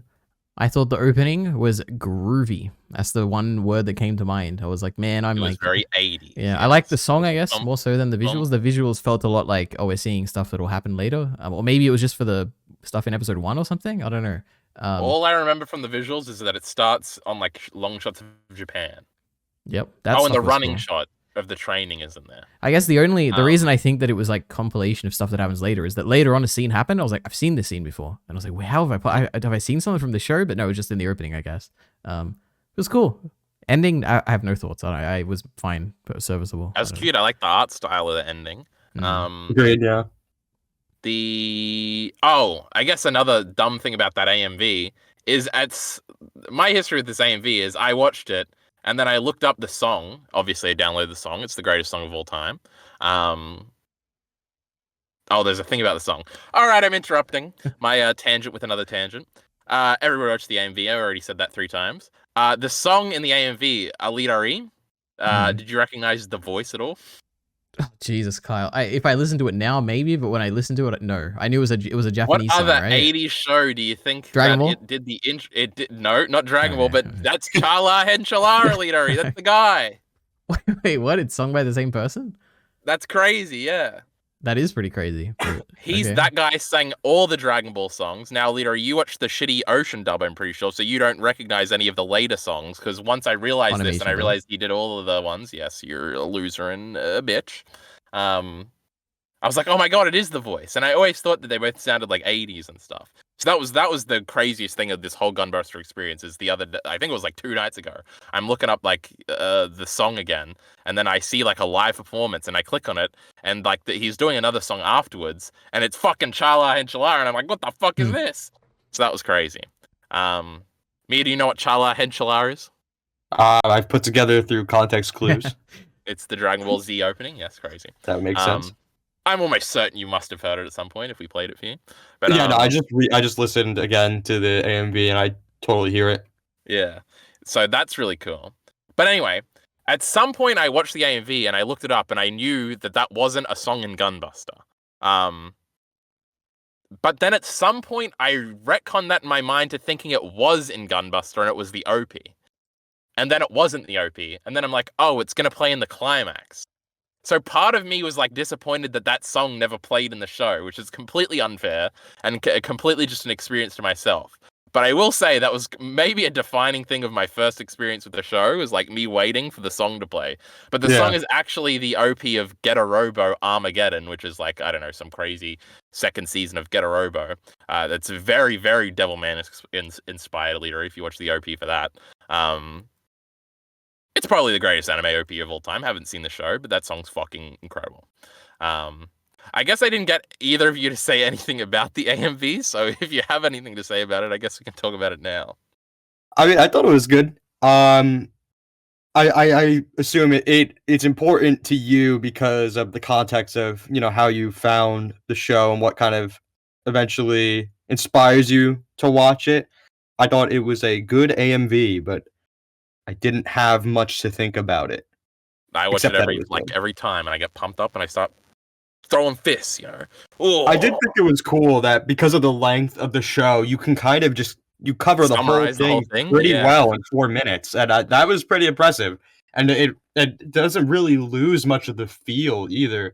Not that it didn't need all the time of 6 episodes, and they could have told this story in 4 minutes, but I don't know. I feel like it it does a very good job communicating the feel of the whole show in that time. Yeah, it's fucking epic, bro. EliteAri, you got anything? Nope. Nope. Is he dead? Where's EliteAri? Did he say that he was pissing and we're airing his laundry out? Oh my god, he did. That's exactly what happened. It's been 2 minutes. He should be back. Now, what's even funnier, Amir, is that he still has his headphones on so he can hear us. Yeah, oh my god, he's he like, just said that. I swear Alright, I'm back. I didn't read that before I said that. Oh my god, I'm a Okay. genius. Yes. EliteAri, tell us about the AMV and how much you love it. So I was excited to finally watch a Shabes AMV because, you know, I'm a big fan of Shabes. And I've made you watch a different one on stream before, so don't act like this is the first one. Oh, yeah, it's true. And I did really like that one. Yeah, it was good. I don't know what to say. I'm not much of an AMV person. I don't watch many, but yeah, it was Do good. you want to knock down a brick wall after you watched EliteAri? I would never knock down a brick wall. That's terrible. You just got to run through it, EliteAri. You can do it if you got the power of that song in your ears. Yep. No, it was good. I listened to that song for like 4 years, okay? Now, my last kind of miscellaneous note here is that this is very clearly animated before Electric Soldier Porygon.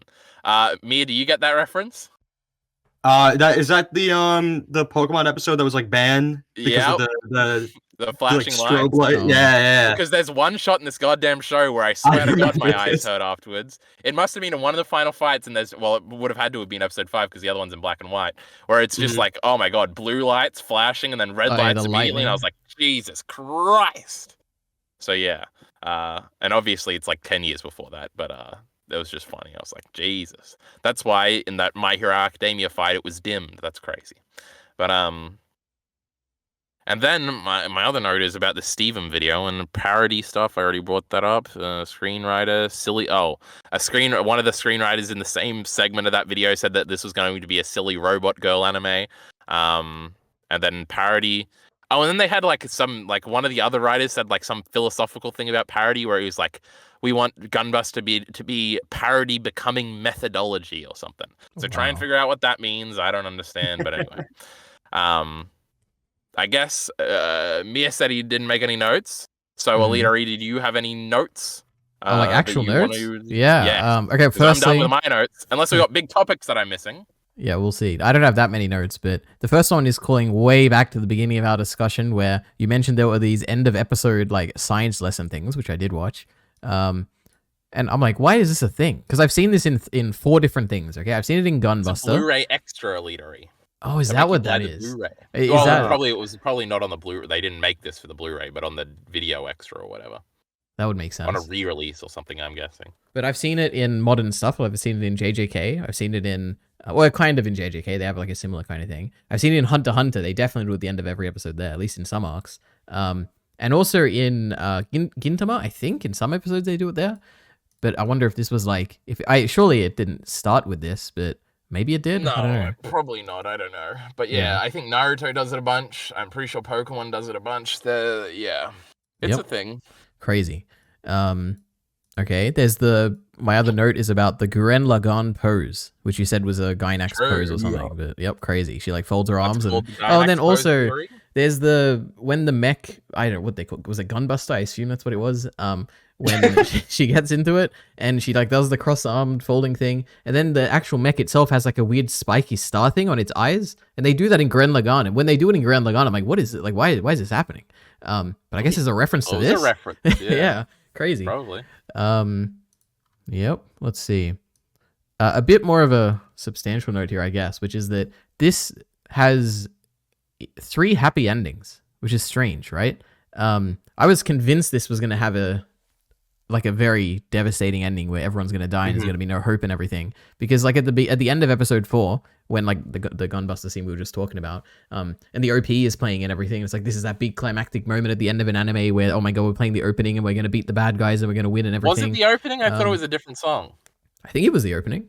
I I could be remember wrong. thinking it sounded very 80s, so it could have been the opening, or it could have been another song. I'm like 85% sure, but it could be another song. You are right. Are you going to be the tiebreaker, Mia? Do you remember? Oh boy. No, I do not. Well, someone in the comments, Well- please comment right down below. You're listening right now. You're like, should I leave a comment? And now you are, because you're going to correct me. The opening's playing, and then also that episode ends with theatrical credits, where it's just like the credits are just like coming down with no fancy anything happening. That was probably because of the great point I brought up earlier about it being released in 2-episode parts. No, it actually ties in with the subversion of like you expect this to be the happy ending. That's going to be the only happy ending because we're ending with credits, and oh my god, the show's over now. The happy she beat Gunbuster, beat the aliens. It's all over. The next episode, oh my god, a time skip. Well, not really, because it's just like time passed or whatever. But yeah, that was the first happy ending. Then the second one is like when they reunite with Coach, and it's like, oh my god, the 6 months have passed, but he's still alive, and oh my god, they're in love, or she loves him, I guess, and it's so cute. Happy ending. And then you get a 15-year time skip, and it's all in black and white. And I'm like, oh, okay, so this is gonna be like it's gonna be a sad ending. That's why it's all in depressed black and white. And that's why it's a big time skip, and everyone's old. Yeah, they did. Yeah, and when I saw it, I was like, huh, that doesn't really look like Australia, but I mean, I'll take it. But then I guess it is like part of the point, right? But yeah, crazy. There is a weird Australia reference in Ava, I'm pretty sure too. I can't remember if it's in the rebuild, but it's just like, and then over in Australia, they're doing this thing. So I don't know if that's a weird Gianaxism. Is maybe, like yeah. Weird references. Do they want to be Australia later? Do they want to be like you and I? That's crazy. You know, we are a faraway land, you know. It is like the end of the world. That's what somebody told me when I was in New Zealand. An Irishman, he said, I came to the fucking end of the world for this shit. Wow. I was like, wow. That really kind of is the context, you know? That's crazy. Yep. New Zealand's never in these shitty shows, you know? Fuck New Zealand. It's too small to matter. True. But yep, Australia's messed up. But then, yeah, happy ending episode 5. And then we get another happy ending, episode 6, at least in my interpretation of it. So crazy. I couldn't believe it. I was convinced we're going to get a depressing ending. I totally got the same response as you when I saw the black and white. I was like, okay, this is where the other shoe drops, you know, something big happens and we get, you know, a different feeling that the positivity is going to be lost. But even though I don't know, I feel like the whole episode was very somber in a way that I really liked, but I think that actually just emphasizes the good feeling of the ending. Yeah, I guess we haven't talked too much about specific details of things. But I think that episode is really interesting because it opens with Kazumi, and she's like older, obviously, and she's become the coach. Oh my goodness, crazy! And the other bully girl is there, and she's like the principal or something. That was cool. And the other girl's daughter is like the main student or something. That was cool. It's like these callbacks to this like 6-episode show, and you're like, oh my god. But then obviously we follow her up to like the space station on this weird thing that was kind of cool. And there's like a young man there saying, should we just die? And it's like, no, you fucking moron. And then they go up. And I think the framing of that was really cool because it really does make it feel like 15 years have passed. And then we see Noriko and Jung and it's like, oh my God, they just played the fast and loose with the time thingy. And now we're in the opposite position because these idiots, it's been like a month for them. And it's like, oh, it like prepped us to be like shocked. And yeah, that was crazy. I like that a lot. Fuck, there was something else I was going to bring up about the beginning of that episode, but I forgot. It had something to do with the space monsters.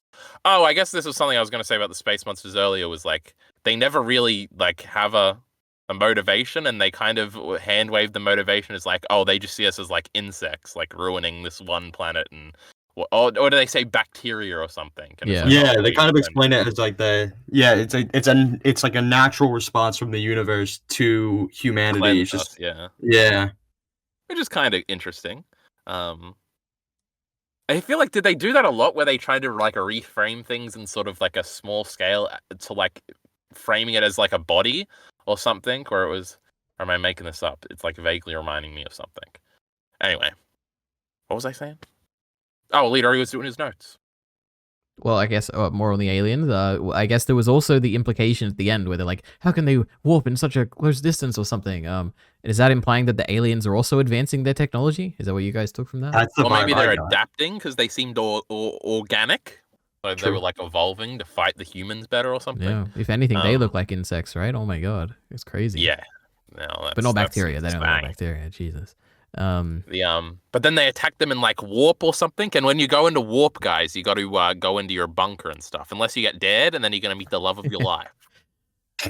Yep, I like that dare scene. That was really cute. Where they both doing the opposite dares, and they're meeting up, and the coach is standing above. Oh my god. Yeah. There was another, because I watched a scene on YouTube where, or maybe it was on one of these videos I watched, where everybody in the YouTube comments talks about how sad Gunbuster is, by the way. They're all like, oh my god, I cried so much at the ending scene and I'm going to have 300 upvotes. And I'm like, well, that's crazy. And then there's like another one where it's like, sad? Like sad crying? Yeah, sad crying. They're like, oh my god, it was so depressing and stuff. I had a heartwarming cry at the end. Yeah. Well, I didn't cry, because I'm just You know, I don't cry at anything except for. Well, I'm trying to build up to a Mushoku funnier moment Tensei that and they all Vinland say they Saga. cry at, okay? You know, Yeah, so go ahead, yeah. cut off my joke, you guys are embarrassing, frankly, you should apologize and stuff. Yeah, let's go ahead. But another thing they say they cry at is after Smith dies, not just at that, but then Noriko goes back to like the boys' camp thing and they all just look at her and she leaves. And they're like, oh, that was the most heartbreaking scene of all time. Wow. I thought it was a good scene, yeah. Yeah, I thought it was neat. It was just funny. EliteAri, back to your notes. Oh, the most emotional bit in this show was the first opening scene with the young girl saying that, "Oh, my dad's the greatest." Fucking hate it. Yep. I was close to crying there, Yeah. But you know what? Actually, I just went through all my notes and we've actually covered everything else. Crazy. Oh my goodness. Yep. I do kind of want to talk about that last episode because I feel like that is the one that it's the most distinct among the rest of the episodes. Mhm. Yeah, I think there's a lot so, there. bomb is It did really remind me a lot of Gurren Lagann. So I mean, what, Kyle? You said you haven't watched it? I know all the spoilers. There's anti-spirals, and then he comes out and he's like a global thingy, and he's got he's drawn like a swirl, and then they have to fight him, and then his girlfriend dies in the end. Okay. So I mean, one of the things that I remember most of Gurren Lagann is that it is constantly evolving. Like it just keeps going up in scale. And this 15-year and there's time like skip, billions of fucking space monsters here that we gotta kill. True. It kind of it doesn't have the same exact feeling of increasing in scale, but the feeling of time has passed and our characters are kind of different, and you don't really you don't experience the coming of this new threat or the return of the same threat. You just kind of jump to the threat being back, and you're kind of disoriented. I feel like Gurren Lagann does that quite a bit too. So I felt like some of that DNA in here of where I'm trying to piece together where everyone's at, how this threat came back. Mm-hmm.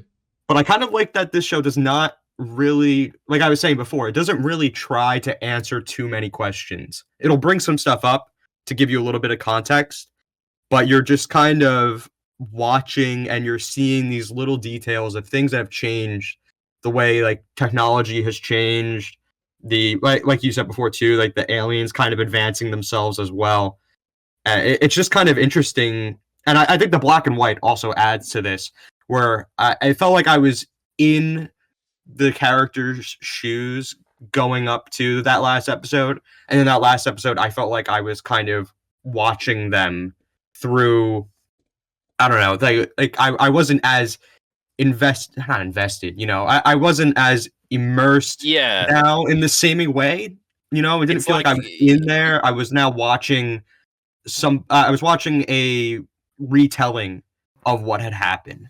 Maybe this isn't what you're trying to say, but it's kind of like Noriko is like, you're like the whole show you're like kind of like behind her because she seems kind of hopeless, but in the final episode it definitely seems like she's in control, and it's not like you don't really have to worry about her. She's just like gonna do it, and you sort of, and it sort of like takes, and I think that's a big thing with setting you up with Kazumi at the beginning, because it like takes you out of her sort of unique perspective, her being Noriko. But yeah, I definitely felt something like that. Crazy, true. I agree. Does anybody have any specific thoughts on the whole black and white decision, though? I have some behind the scenes thing that says like, oh, it was they chose to do it that way. Well, firstly, because Anno loves to do crazy shit like that. But the stated reason was that they thought in black and white they could draw in better detail. Oh, really? And so like some of the subtleties of something, or I think they specifically referred to like the bomb being like it looks like bigger or something, or more detailed in black and white or something. Because I know there's like one video that I watched that said it was because of budget reasons. But like in the Steven documentary video he does, like a big consistent thing through the whole thing, because that's something people say about Ava a lot, is that like it ran out of budget towards the end. And a big thing of that Steven video is like that's like big decades old bits of English speaking, specifically misinformation. So it's not because of that, but apparently it's because they wanted to do it in more detail. It also makes it feel different, obviously, but yeah. I thought it was okay. I thought it looked pretty cool. EliteAri, did you shit on it as soon as you saw it was black and white and say this is old bullshit? Where's my Jujutsu Kaisen with its flashing lights? No, so I thought it looked really good. I don't think I noticed it looking any more detailed or anything, and I don't even understand the logic of how that would make sense. But for the, I guess a similar thing to like aspect ratios is what I always talk about. I just like completely forgot it was black and white. When I was watching, like at the beginning, I'm like, oh yeah, it's black and white. And like every now and then, I'll be like, yeah, it's black and white. I But, had like, the same thing. yeah, toward the end, I'm like, oh yeah, it's kind of like I just like forget. But Because I thought they just had that first scene in black and white because that's the Mhm. scene with Coach, and I thought that was just like Coach being gone. I thought I was trying to amplify that feeling, but I did kind of forget as the episode was going on that it was in black and white still, even after yeah, we went to space. I think it just kind of subconsciously gave me these feelings without me really having to think about it until the episode was over. yeah, sure. So I thought There that was is- definitely very interesting. There is also black and white representing old is sort of I think a behavior we've sort of been taught in our sort of modern media landscape that's sort of become subconscious. But it also doesn't just mean old. It means like classic in a sense or something like that. To the point where probably at some point subconsciously, at least to me, it makes it feel like grander or something because it's in black and white. That's a the weird feeling I thing- got for sure. Yeah, there's something else that does this, but of course I can't remember off the top of my fucking head. But something else did where it goes. I guess Blonde, the movie that everybody hates, that I actually really like. You're thinking of Oh. you're thinking of Attack on Titan, the final episode, in the big rumbling scene where they make it black and Remember white. how I haven't seen that shitty episode of EliteAri? Yeah, but liar? you'd be referring to it right now. You'd be like, that was true because that was a grand moment. They made it black and white, and it was so good. So anyway, Yeah, and the baby was red, just like Schindler's List, bro. Crazy. Mhm. Now I haven't seen that episode, but they do that in Blonde. Mia, have you seen Blonde? Just say no. Nope. Okay. Just hurt my feelings. Anyway, it's got like a 1 on Letterboxd or something, but it's actually a 5. Fuck those guys. Now, it does that, but I don't think that has the same feeling, so it has to be something else. I don't think Ava did it. It probably. Oh, I guess Ava does do a lot of weird things at the end of that 4th movie. But it's like these subconscious things. One Piece kind of does this where the final form of, I guess, spoilers for one. Mia, are you reading One Piece or something? Do you not want me to say this? Yeah, no, I'm all caught up. I'm good. Oh my god. It's like how Luffy's new final form is like a Looney Tunes reference, and it's like, oh my god. It's because One Piece is like an animated comedy. So like it's referring to like the roots of animated comedy, which is Looney Tunes. So he's like doing Looney Tunes things, and it's like there's something about that where it's like taking the old stuff and like incorporating it as like the final form, and that's like makes it seem like full circle or something. I don't know. Something like that's happening in this silly And everyone comedy. hates it. Everyone hates it's too goofy now. One Piece is No, ruined. some people hate it. Our serious battle anime has been destroyed. Don't that's worry, terrible EliteAri. and tragic. Why would they do that to One Piece? My god. EliteAri only watches the live action One Piece. Yeah. You see. He's a real fan. I'm laughing at you too, EliteAri, you fucking idiot. Mm. But anyway, I don't think I had a conclusion there, but I never do, so I guess we were out of notes, so No, is I have there one more anything else thing you I can thought remember? of. Isn't it Oh, sorry, that. crazy how I don't know what episode it was in. Wait, let me look at my notes here. I have a nice detailed thing here. Okay, my thing briefly is just that another Ava reference is that Gunbuster is just like floating in space forever, and that's what happens to Ava Unit 1. Go ahead, EliteAri. I don't remember that at all. Isn't it It's crazy? the whole monologue at the end of Evangelion, EliteAri, that's the whole point. That I it's going to remember represent even humanity less. and perpetuity. About end of Evangelion, all right? I don't remember nothing about that movie. At the end of the song, EliteAri, the greatest song. Okay, You know that one? no. But anyway, Go at ahead, the end of episode 1, or at the start of episode 1, they're in 2021. Oh my god. And this thing was set in it like started in the 80s or something, this show, and they predicted the future. Isn't that crazy? Oh my god. That was like our modern day a few years ago. So yeah, that's all I had to say. They They predicted it by that having time a would year. eventually happen. Yep. Crazy. And there were no Don't cell worry. That's the first phones. time I noticed the year when they said 2021. That's when I was like, oh, we're past this now. That's kind of crazy. Yeah. Yeah, it's always fun when we're getting to that point with sci-fi. You know, they thought we would be in space and far out in space, but we're just not in space at all. Yep. Crazy. Now, don't worry, because I'm looking at the Wikipedia thing right now. The final episode is set in the year, well, I guess the 12,000. last scene is the thing. No, But 14,000. nah, shut up. It's 2048, so don't worry. We've got a long time until we're in Noriko, not Noriko, until we're Kazumi doing the thingy. So we can get there, guys. Mhm. Now, It was 1 year before Blade Runner. Now, oh yes, that's in one of the titles, EliteAri. Right? Yes, it is. Yeah, I thought you Yeah, were yeah, saying yeah. yes. Okay. Yeah. I need what do you call it? Not reconciliation. You did I it, need Kai. That was impressive. validation. Yes. Okay. True. Yes. Quickly think of something else to say. Yeah. Degeneracy generator. That's funny. Why is it called that? But go ahead, me. You had a real point. The so you said there was no like budget reasons or like running out of budget. The slideshow final battle, I was very surprised because it felt like Yes. this show had so much going for it with the animation, and I would have thought they would plan to have, I don't know, the resources for that, but they chose to go for a slideshow that, slideshow is a kind of not a favorable way to put it, but do I you think think it that was was an intentional stylistic. decision? Yeah, I think so. What do you Like think it in the was trying moment, I to didn't convey think, with that? "Oh, goddamn." I But was like yeah, disappointed. I was like, "Oh wow, really?" Oh, I I was was like disappointed. surprised compared because episode 5 went really really hard and on maybe they the thought like because they did do that in episode final 5, battle. like, oh, we don't have to That's see what another I thought. battle, or I it's thought it was redundant in or the interest something. of time Of that course, the they Jujutsu Kaisen fan over here is disappointed. No. I got to clarify here, okay? Slideshows can be great. I even have a whole video I'm going to make one day about how, animation doesn't really matter and all that matters is good directing. But I think that I talked about it in the overall thoughts, okay? I don't like the way the slideshows looked. They were like weird, like pencil sketches and stuff. And I was like, I don't like this. But yeah, if it Well, tied I it more vaguely remember stylistically, it's I my think, top then it would be 5. okay. But yeah. it so, felt very incomplete. Yeah. Yeah.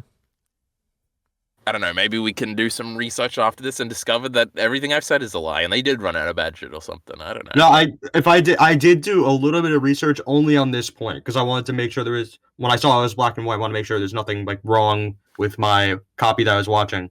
Mm-hmm. And yeah, that's where I saw, people saying that there was no budget constraint. It was just a stylistic decision. And if the black and white was a stylistic decision, then I would think that the way the final battle was shown was also stylistic. But I agree with what you said, Ari, about how you think it was because they kind of did big animated final battle last episode. They kind of didn't really feel like they needed to do it, and there was more important things to do in that time. And they wanted to convey the scale of it without having to go in depth animating it and taking all that time. That's the vibe I got from it. They needed it to be big, but they didn't want to take so much time to do it because they had more important stuff to do. True. Now, EliteAri, did you also say that, or am I getting skipped over for the credit here? Because I'm pretty sure I said that. Oh, did you? yeah, that was Kyle. Yeah, I wanted to. Oh, my bad. Genius. Oh, okay. Oh, All right. Well, it's been fun, guys. It's been fun. Mhm. The Never come back. Crazy. Speaking of coming back, this is where we have to make the executive decisions here. Do we want to now do Diebuster? So what is it? I would. It's also Yeah, 6 episodes. I really don't know much about Diebuster. I know it's like the sequel series. It was made in 2006 rather than 1980 something. So it's only a year before this silly other show you idiots like, Duran something, Lagoon, Black Lagoon, greatest show of all time. I don't know. It would Same be studio, though? What's up, Mia? It's the same studio? Yes, it's Gianax, but 20 years later, and I don't think Anno still worked there then because he was trying to make Ava rebuilds. Hold on, there's going to be an article here. I can click and see who the episode directors and shit are. We can probably have this conversation off stream, but that's just a funny thing. Because it would have been funny if we all hated it, and it was like, no, I'm not doing fucking Diebuster, but now it's an actual consideration, so crazy. Where the fuck is my hyperlink? Wikipedia? What are we doing here? Oh, there it is. Oh my goodness. Now let me scroll down. Is the other list of episodes going to be here? There are, but there aren't directing credits. Well, that was a waste of time. Well done, Kyle. 6 episodes still. So I don't know. Oh my god, actually starts in 2004, as I'm seeing right here, and then finishes in 2006. So that's crazy. But I don't know, maybe we can talk about this on stream. Oh, this is where we do a call to action. Audience, if you really want to see us talk about Diebuster, you better leave a comment. Oh my god, I'm so good at YouTubing. But I guess that really is, unless anybody actually has something to say about Diebuster, this might be it. Nothing. Nothing. Yeah, nothing. We'll look into it. I'll send the little image here. It looks a little different. But it's just for us, our chat. Chat. How about you guys? Piss off. Any closing thoughts? EliteAri, I didn't hear you give it a number rating. What are you going to rate it on your mal? So if we're doing out of 10, Gunbuster. I'm just deep in thought. I'm comparing it to what else I compare it to. It's like too good for an 8, and it's like not quite good enough for a 9. But I think overall, you know what? Oh. I'll give it a 9. I really, really liked it. Oh, that's crazy. Mm-hmm. I don't know. I'm between a 7 and an 8. I'm not sure. What about you, Mia? I'm pretty sure I put a 7 on it. Yeah. EliteAri's just like a simp, for this Gunbuster. Mm-hmm. You're gonna say something, Mia? I don't know what it would have taken to be an 8 for me though. Like, as I feel like if you make it longer, I think it kind of could lose some charm. Because I feel like the pacing of these 6 episodes was very important to how it feels. I don't know. Maybe I didn't really. I kind of had a similar thing where I didn't really care much for the characters. I thought they were fun to watch and stuff, but I didn't have a personal investment in any of them. Despite I liked them, I guess. I think I don't know. I think for the characters, like the iconography of the characters, I think I'll like if I see the characters, I'll be like, oh, they're the cool Gunbuster characters. But I don't think I care about them that much. So who are your? Everyone pick one favorite character. Go ahead.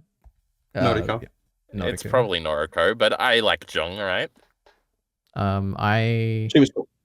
I think I'd also go with Noriko, probably. Yeah, all right. Do we all like Kazumi the least out of the 3 girls? Was she the blue head one? Yep. I wanted to like her. True. And out of the 4 main characters, Coach was definitely last. So. Oh, what about her friend, the green-haired friend or whatever? She was cute. Do you think the girl? Oh, because I read a comment. No, actually, I was watching a video, and they tried to say that she was married, and I thought she was definitely a single mother. So weigh in on this, EliteAri. Was she a single mother or married? Wait, was she the one with the ring? Am I mixing it up? I know someone had a ring, and I was she like, better not, because she's a single mom. Okay, I don't know. I have no idea. Well, she had I guess she could be a single mom. I was going to say she had a daughter, but I guess you can be a single mom with a daughter. That does make sense. Yeah, EliteAri, you'd have to. Yeah. I don't know. EliteAri figures out how kids work in real time. This is crazy. Yeah. Mia, back me up. Well, I was trying to look something up about the voice actors, because I actually had a point on that. Oh, my.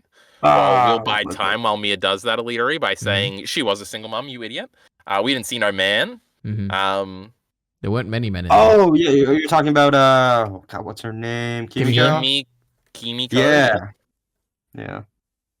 A lot of the voice actors sounded familiar. At least the voice actor for what's her name sounded familiar. The girl that we all hate her. Kazumi. Amino. Yeah, Kazumi Amino. She sounded familiar. I'm looking it up. I'm on Mal now. Now I want to look up all the character voice actors. Nothing here that sticks out to me as something I've seen, but I'm 90% sure the voice actor for Smith was Frankie One Piece. Very distinct voice there. Hold on, I gotta check. I gotta confirm that now and see if I was wrong. I thought Amano was, because I mean it's a stereotypical kind of approach, but I thought it was a Linealize from Mushoku Tensei for a second, but I'm pretty sure it's not. She does have that sort of mature voice, I guess. Yeah. Why don't we have a... I was right! Oh my god. I was right. That's crazy. Smith is in fact Frankie One Piece. Let's see if this is his oldest credit. That's awesome. Let me go back. Down. That's interesting. I think Kazumi's voice actress is the Gurren Lagann redhead girl. Oh, I watched the dub. That's what I'm seeing here. Oh no my way. EliteAri, you're an embarrassment. Actually, maybe not. It's just a redhead girl, and now that I'm looking, it looks like she's from a different anime. Wait, we all watched the sub for this, right? Yeah, we did. Oh yeah. Okay. EliteAri likes to fuck with me sometimes, and not do the sub. You know what? No, yeah, I did in the opening scene where they're having that monologue, and I was so invested, and I was like, oh, I'm crying. Oh my god, the dad's dead or whatever. I watched that in Japanese first, and then I was like, what did that sound like in English? And I watched it in English, and it was just as good. I couldn't believe it. I was like, there's no way they're gonna play off this like little kid's voice, and like it's gonna be cringe. Yeah, but it was really good. Yeah. So yeah. There is also a compilation movie of Gunbuster. I guess we should have said that at the beginning or something in our little context thing. I can't find anybody for this one. All of these voice actresses were in Ranma 1 half, is what I'm learning.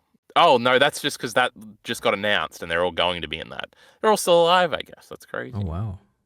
But anyway, Mal is a piece of shit website and does. Oh my god, you can sort of buy favorites. Let's see this. This is great. Hunter x Hunter from 1999. Kurapika. That's crazy.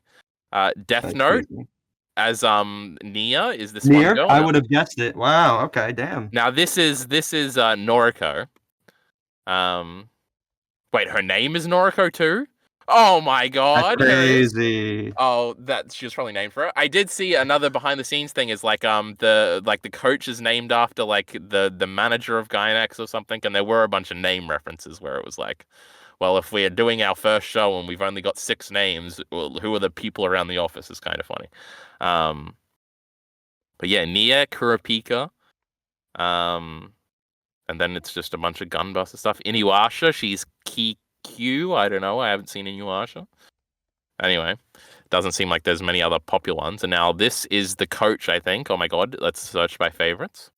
Hellsing Ultimate, he's somebody in that. Legend of the Galactic Heroes, it's crazy. Cell in Dragon Ball Super, Hero, Wow. crazy. Cell in everything, actually. He's just Cell, I guess. Wait, what's his name? What's the voice actor's name? Oh, good luck pronouncing it, I guess. Norio Wakamoto, of course. Interesting.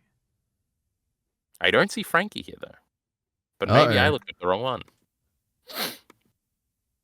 Maybe Frankie's all the way down because I searched by favorites, and One Piece sucks. But yeah, those the voice actors and actresses. Oh, there is a funny clip of Hideaki Anno and the Noriko voice actress talking about when she had to record the big Inazuma kick yell and how he like screamed it at her and it was funny or something, and they were like reflecting on it. But that clip's been everywhere. This So when you damn see kick. that next time, I need to go back and great Inazuma. I have no idea what you're talking about. Just watch the episode 1 preview for the next episode. You idiot. Slayers. That's a show apparently that the Jung voice actress was in, and lots of favorites, I guess. Anyway. Okay, last call for real this time, fellas. Anything else to say? I think that's all I got. I've EliteAri? got nothing of note to say. It was a great series. We'll be back with something else in the future, I'm sure. We'll coordinate that and then let you idiots know. That's it, I think. Support links in the description below. Get ready to click stop recording, EliteAri. Thanks. Did you do it, EliteAri? That's crazy.